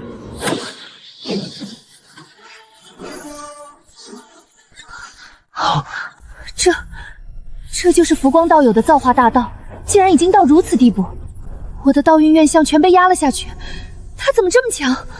普天之下，竟然还有人能在造化大道的造诣上压小妹一头，当真是不可思议啊！浮光道友只是辅修造化大道，竟有如此恐怖的造诣，难怪他有自信说无需鸿蒙紫气也能正道。夫君这是快要接近圣人了，夫君好厉害！女娲道友，此番造化大道如何？浮光道友在造化大道上的造诣，我自愧不如，女娲心悦诚服。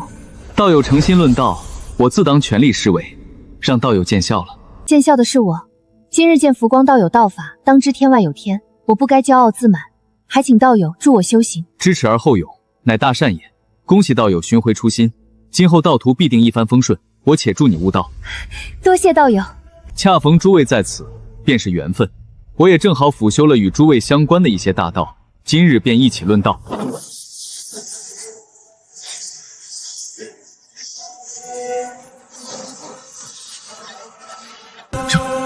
这是因果大道，这是空间大道，这是时间大道，这些都是浮光地族辅修的大道，竟都已将近圆满。那么，他主修的根本大道，究竟到了何种层次？多谢浮光道友赐教。无需客气。不好，巫族在攻打凤栖山，你们快回吧。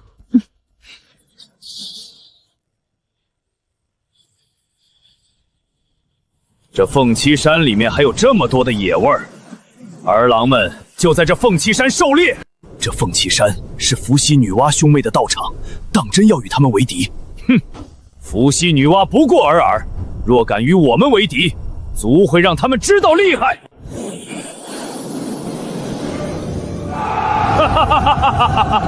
共工，此地乃无知道场，速速离去。天地皆由巫族统压，你若是识去，便自行离去；若是不识去，你们兄妹便要陨落于此。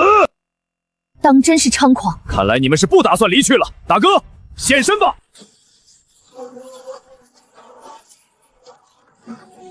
九尊子巫，小妹，我们恐怕不敌。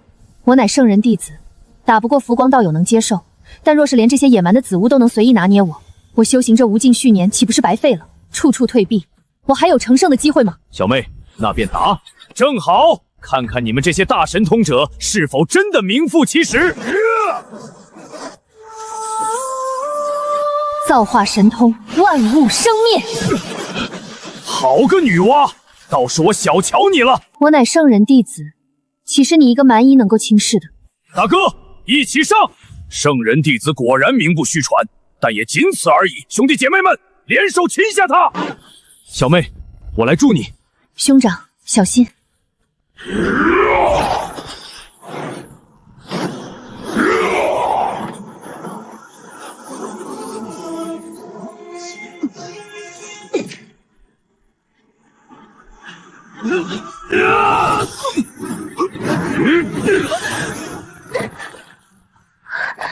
小妹，九尊子巫联手，你我二人恐怕要交代在这里了。只怕以后不能和浮光道友论道了。女娲道友，若想论道，可随时来我太阳星。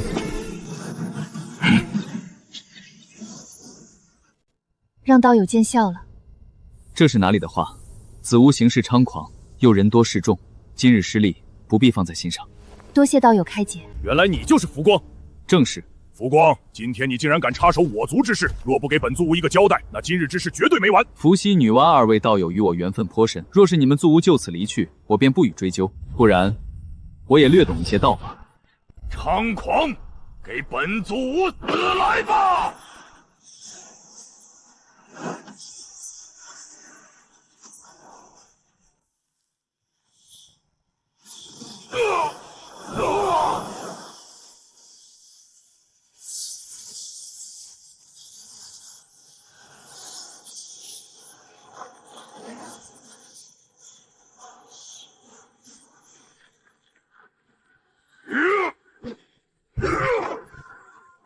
一人独占9大子巫，竟还能从容不迫。浮光道友竟如此强大，仅凭你们是打不过我，让其余3尊子巫现身吧。你知道我们有12祖巫，煮酒应能在时间长河之中窥见我的背影。我知道你们12祖巫，很奇怪吗？果真是你，浮光，你才是我们真正的敌人。我明白了，原来浮光道友才是这次亮劫真正的主角。原来如此。浮光道友行事稳重，沉寂了无尽岁月，现在应劫至少有了9成8的把握。9成8，那跟送死有什么区别？我做事需有12成的把握。这么说，你是吃定我们12九巫了？这是自然。大哥，别跟他废话了，让他们看看我们子巫的拳头有多硬。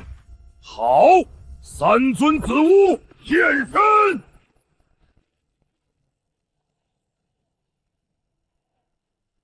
浮光，我最后问你一次，你当真要与我巫族为敌？帝江道友，我只是护我的道友罢了。护你的道友，分明就是与我们为敌。你们不杀到凤栖山来，不就没有这档子事了？大哥，别跟他废话了，我就不信咱们还打不过他一个。好，浮光，既然你铁了心要与我巫族为敌，那就别怪我们不客气了。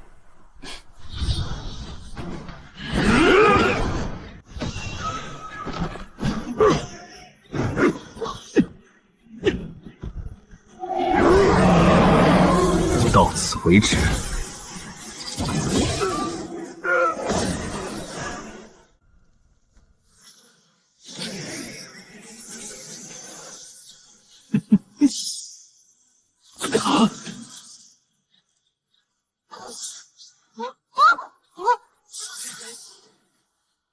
其他人呢？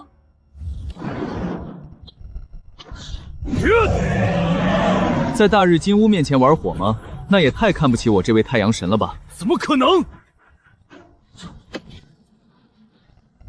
不自量力！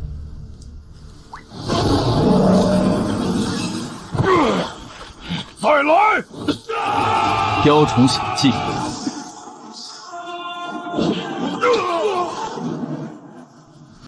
怎么还没停？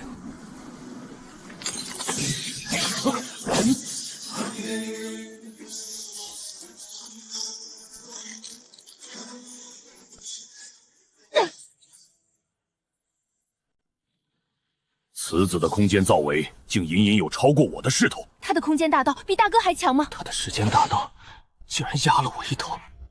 老子不信你真这么强，看你能撑到几时12子乌联手，确实威势骇人。不过今日目的已经达到，该收场了。给我死来！老四，你打到不周山了！我不是故意的，我打的是浮光。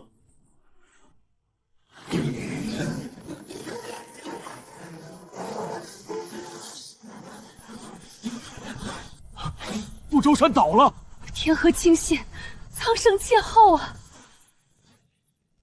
不周山崩，天河道观，洪荒大劫将至，是子乌和浮光交手所致。亮劫当真恐怖，连不周山都倒塌了。若天地相合，必将重现混沌。不周山倒了，生灵浩劫已至啊！浮光道友和巫族打起来了，还打倒了不周山，这也太猛了吧！不周山倒了，洪荒要遭殃了。本以为洪荒大势已有所改变，想不到不周山竟会以这样的方式提前倒塌。果真，洪荒小事可改，大事不可能逆啊！既然如此，那么便让我以浮光之名定补天之事。女娲道友，你修造大道，我命你炼制五彩石以补天炼。补天之事，事关洪荒苍生，我责无旁贷。浮光道友放心，我便是耗尽所有法料，也定将五彩石炼成。那便拜托道友。夫君，你没事吧？我没事，不过现在有件重要的事情要交给你们去做。夫君尽管吩咐。天裂倾泻，需要撑天之物方可稳固四极。传闻北海之中有一尊玄龟，其足可撑天地。你们姐妹二人速去北海，斩杀玄龟，取之四足，带回洪荒。杀北海玄龟？那玄龟听说大如星辰，凶悍无比。夫君放心，我与妹妹即刻前往。妹妹，走。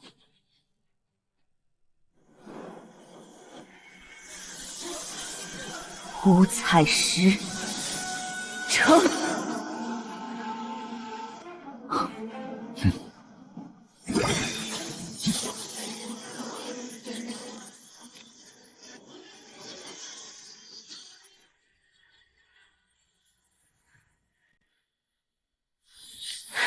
夫君，玄龟四足取回来了。夫君，接下来如何处置？太阳星浮光，补天功成，定四极，安众生，功德无量。天道感其功业，加冕天地，统御洪荒。吾浮光承天道之命，立天庭于此，统御洪荒，安护众生。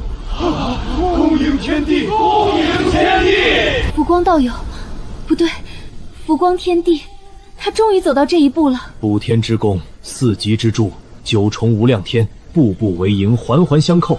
原来他早就看透了这一切。西昆仑西瑶，拜见天帝。哈哈哈！浮光道友不对，浮光天帝，好气魄！补天定势，此乃天命所归，吾等亦当敬之。他比东王物强太多了。浮光道友终于成了天帝，我就说他是个做大事的人。我也正有此感。浮光天帝，他这一手直接把天给补了，天庭立了。此后洪荒正统便在他那里，吾等巫族反而成了乱世之人。大哥，我们现在怎么办？我们走。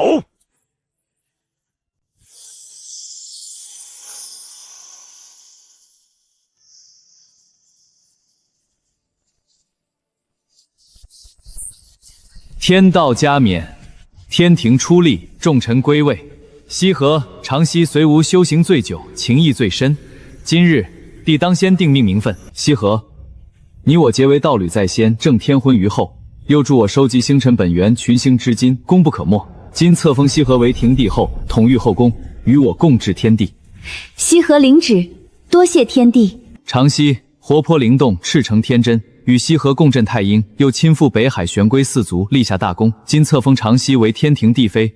长羲领旨，多谢夫君，不对，多谢天帝。女娲道友，你奉吾之命炼制五彩石，补全苍天裂恨，此乃无量功德。今册封女娲为娲皇，位在众仙之上，仅次于天地。女娲领旨，多谢天帝抬举，补天之功亦有天地调度之力，不敢独居其功。伏羲道友，先天异术玄妙无双，今册封你为羲皇，共掌天地阴阳推演之事。伏羲领旨。白泽，你聪明睿智，洞察万灵，又早早来投，忠心可嘉。今册白泽为天庭之相，总司天庭内外事务，统筹调度，辅佐朝政。白泽领旨。天帝，轮到我们了。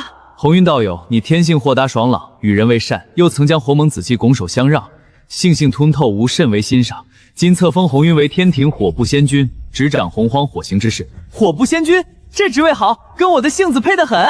镇元子道友性情沉稳，厚德载物。今册封镇元子为天庭土部仙君，执掌洪荒土行之事。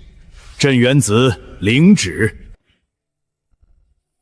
天帝，殿外有一对女仙求见，为首者是西王母前辈，请她进来。西王母率西昆仑众女仙拜见天帝。西王母道友免礼，你今日前来所为何事？不瞒天帝，仙庭覆灭之后，我依天帝指点解散仙庭。今日天帝补天定势，乃是天道所归，众神所望。西王母率众前来恳天帝收留，恳请天帝收留。西王母道友深明大义，甘愿归附天庭，乃天庭之福。你早年得道祖亲封女仙之首，又仙庭覆灭之后仍守万族不失，这份担当，吾甚为敬佩。不敢当。天庭出力，万象更新，诸位仙君各司其职，当齐心协力，护佑洪荒苍生。朕在此敬诸位一杯。敬天地。陛下，如今天庭出力，气运鼎盛，但若要长久安，光靠眼下这些旧时，怕是不够的。娘子说的有理，天庭需要广纳人才，布局一阁，但凡有德有才之士，皆可入天庭为官。陛下圣明。那我和姐姐回头就去帮你物色几个能干的大罗金仙来，保管把天庭打理得妥妥当当的。陛下，天庭事务繁多，光是我们姐妹2人伺候陛下，怕是有些力不从心了。这是什么意思？姐姐的意思是让你多纳几位仙子，好有人帮我们分担分担。有你们姐妹2人，我已经很知足了。什么纳不纳的，别胡闹。陛下，我与妹妹说这话并非玩笑。你想想，如今您贵为天帝，统御洪荒，后庭若只有我姐妹2人，群臣看着也不像话。况且我与妹妹观察已久，有一人早对陛下情意深重，只是碍于身份，一直不曾开口罢了。谁？女娲妹妹呀。女娲？陛下，我与妹妹皆是女仙，女仙看女仙，岂会看不出她的心思？羽皇每次看向陛下的时候，那眼神可不是看寻常道友的眼神。对，我早就发现了，她在你面前说话的时候，声音都比跟别人说话温柔3分。还有上次补天之后，陛下给她封了娲皇之位，她回凤栖山之后，对着凌霄高殿的方向发了好久的呆呢。竟有此事！陛下若是不便开口，便由我姐妹2人去说。我们与女娲妹妹也是多年的交情了，这事儿由我们出面，最是合适不过。既然你们姐妹都这般说了，那便由你们去吧。陛下答应了。太好了，陛下，你在这里等一下就好了。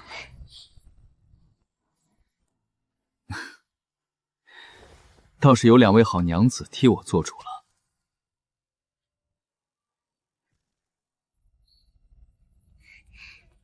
女娲，见过天帝。吾皇不必多礼。天帝，陛下娲皇，我已在陛下寝宫之中备了薄酒，天色不早，你们2人可在寝宫之中共论大道。听姐姐安排。陛下还愣着干什么？娲皇妹妹都答应了。娲皇，请。夫君现在多了女娲这位贤内助，应该没那么辛苦了吧？这是自然。其实我发觉西王母也对咱们夫君有几分情谊，不然也不会主动率众加入天庭。确实如此，不过陛下刚纳了女娲妹妹，不宜过度操劳。西王母的事再缓缓。好嘞。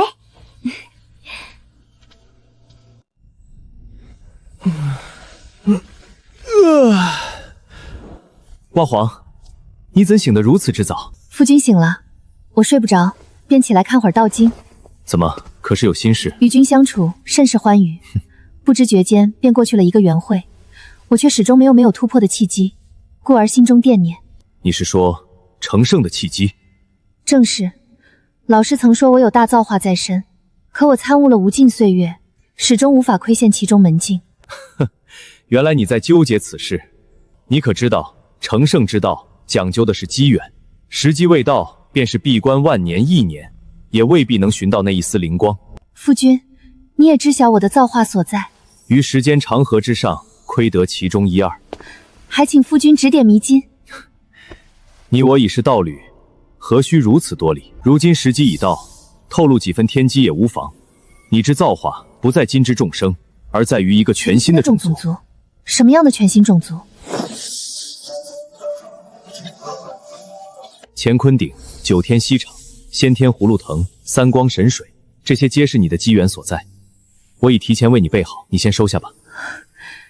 夫君竟提前为我谋划，多谢夫君。何须言谢？你是我天庭娲皇，又是我道侣，你的机缘便是我的机缘。夫君，你方才说的全新的种族究竟是什么？天地之间有妖有巫，有仙有灵，却唯独缺了一种生灵。他们身具先天道体，与天地大道最为契合，能修行，能传承文明。他们将自称为人。人？你以9天锡麻为骨，以3光神水为血，以先天葫芦藤为脉络，以乾坤鼎为炉，以你之造化大道塑其形，再以你之本命星血附其魂，做出的人便是洪荒天地之中全新的主角。这便是你的造化。以9天锡莽塑形，以3光神水润身，以先天葫芦藤固其经络，以乾坤鼎炼其根骨。我之造化大道，至此便可大成。夫君，你这一番指点，胜过我自己闭门参悟万年。那就放手去做吧。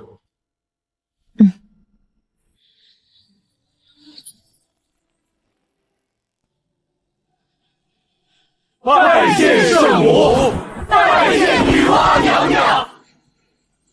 天道在上，吾女娲得道侣浮光天地相助，以9天锡麻为骨，3光神水为血，先天葫芦藤为脉，乾坤鼎为炉，造人族于此。吾女娲今日成圣。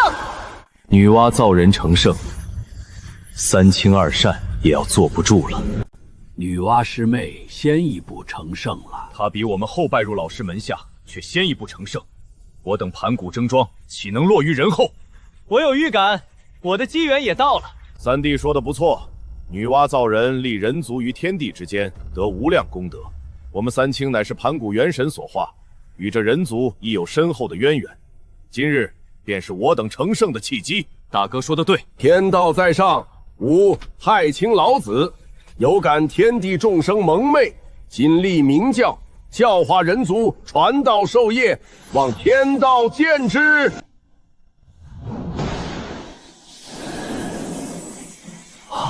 吾太清老子今日成圣。天道在上，吾玉清元始秉承盘古正统，洞悉天道治理，今立阐教，为洪荒众生阐释天地大道，望天道见之。哈哈哈！天道在上，吾上清通天，有感众生皆有向道之心，今立截教，截取天地一线生机，有教无类，万灵皆可入我门下，望天道见之。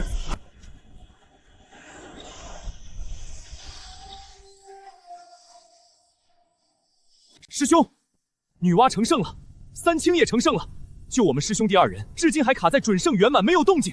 再这么下去，西方再无崛起的机会了。女娲造人，三清立教，都是行大功德之事而成圣，我们便立西方教。但是立一教不足以让我们二人都成圣啊。那就立下大宏愿，向天道借贷功德，待来日西方教兴盛，西方众生得度之后，再以源源不断的气运功德偿还。师兄高明，那我们现在就发宏愿。天道在上，吾解引与师弟准习，今日立西方教，发480大宏愿，愿度化西方众生，愿佛法普照洪荒。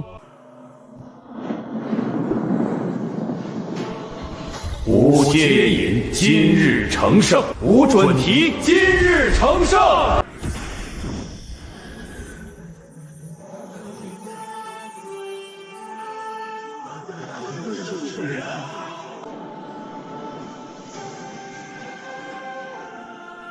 六圣齐出，洪荒的格局彻底定了。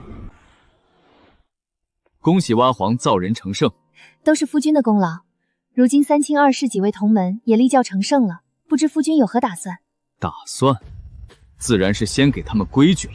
夫君，你方才说要给三清二世立规矩，他们如今可都是圣人了。你虽是洪荒天帝，补天功则加深，鸿蒙天地免镇压气运，可毕竟不是圣人，如何能给他们立规矩？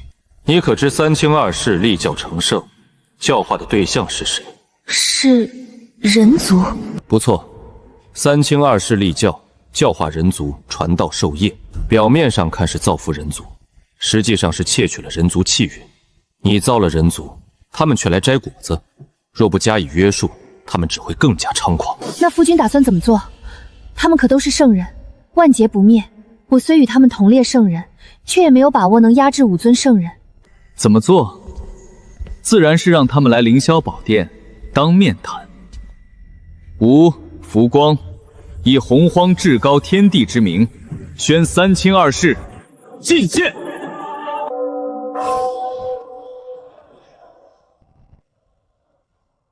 福光，你虽是洪荒天帝，却终究不是圣人，何故以宣字召吾等前来？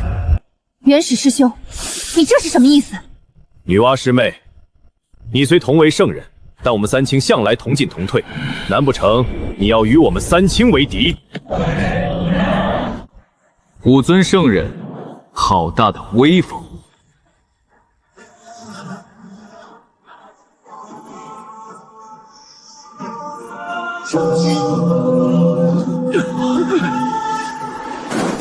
这是何等力量！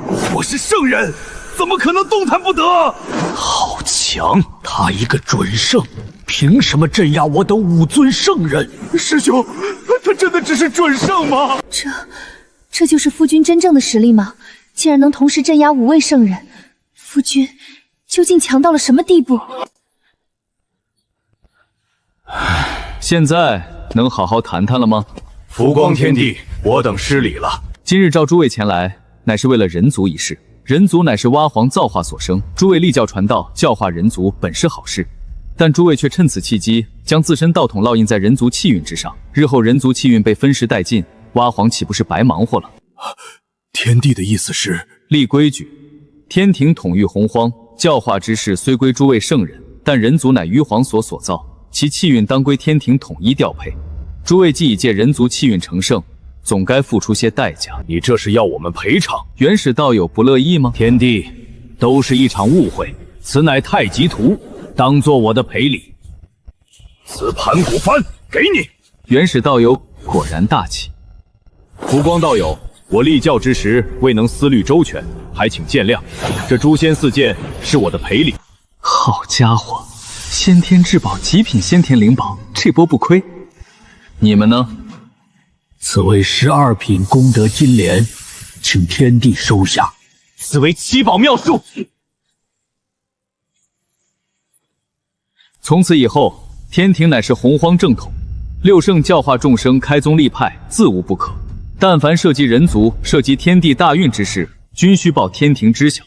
诸位道友，以为如何？可。天帝说的在理，善哉。既如此，诸位道友请回吧。日后若有闲暇，可来凌霄宝殿论道。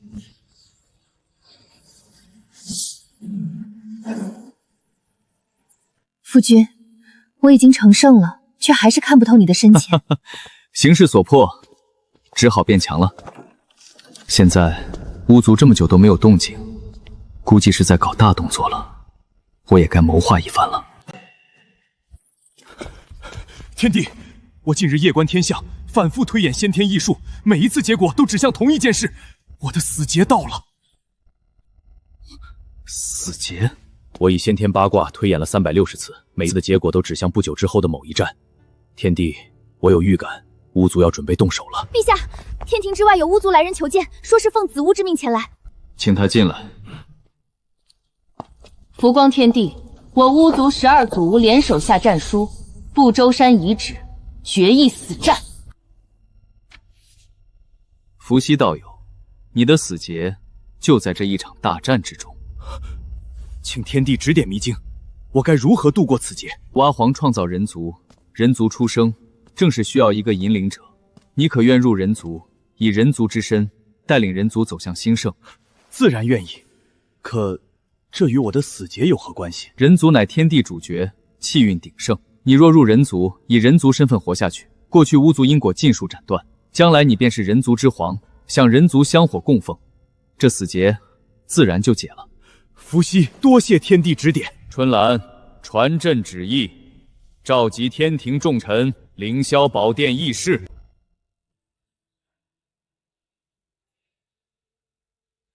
众卿平身。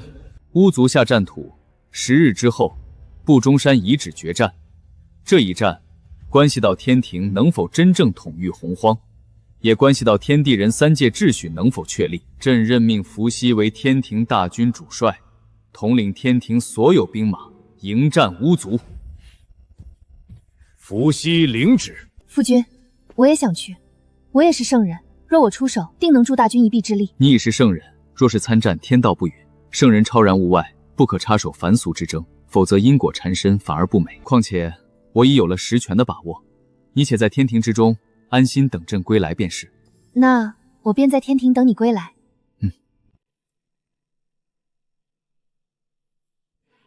浮光，今日一战，天地可见，胜者为王，败者为寇。帝香，今日一战之后，巫族臣服于天庭。大言不惭，兄弟姐妹们，结阵！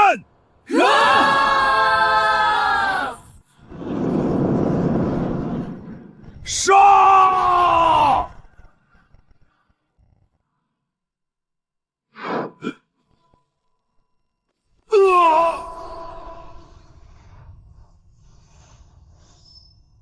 伏羲真灵已收，轮回之后便是人族之皇。天地法相现。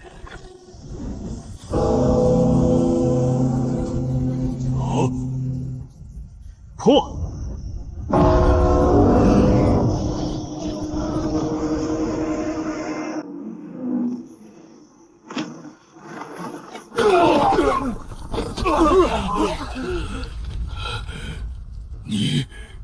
你怎会如此强大？尔等当臣服于天庭。浮光以轮回大道为运，以地书为基，建6道轮回，立地府于九幽之下。12子巫今册封尔等为地府12道君，听朕号令，掌管6道轮回。从此天地人3界秩序永固。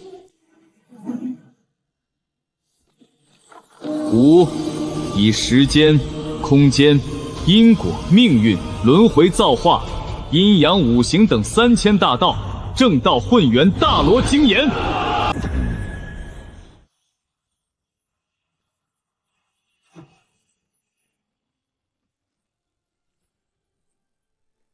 夫君竟是领悟了3000大道，且以3000大道正道混元大罗心莲，难怪夫君如此强大。夫君谋划甚远，我等不及也。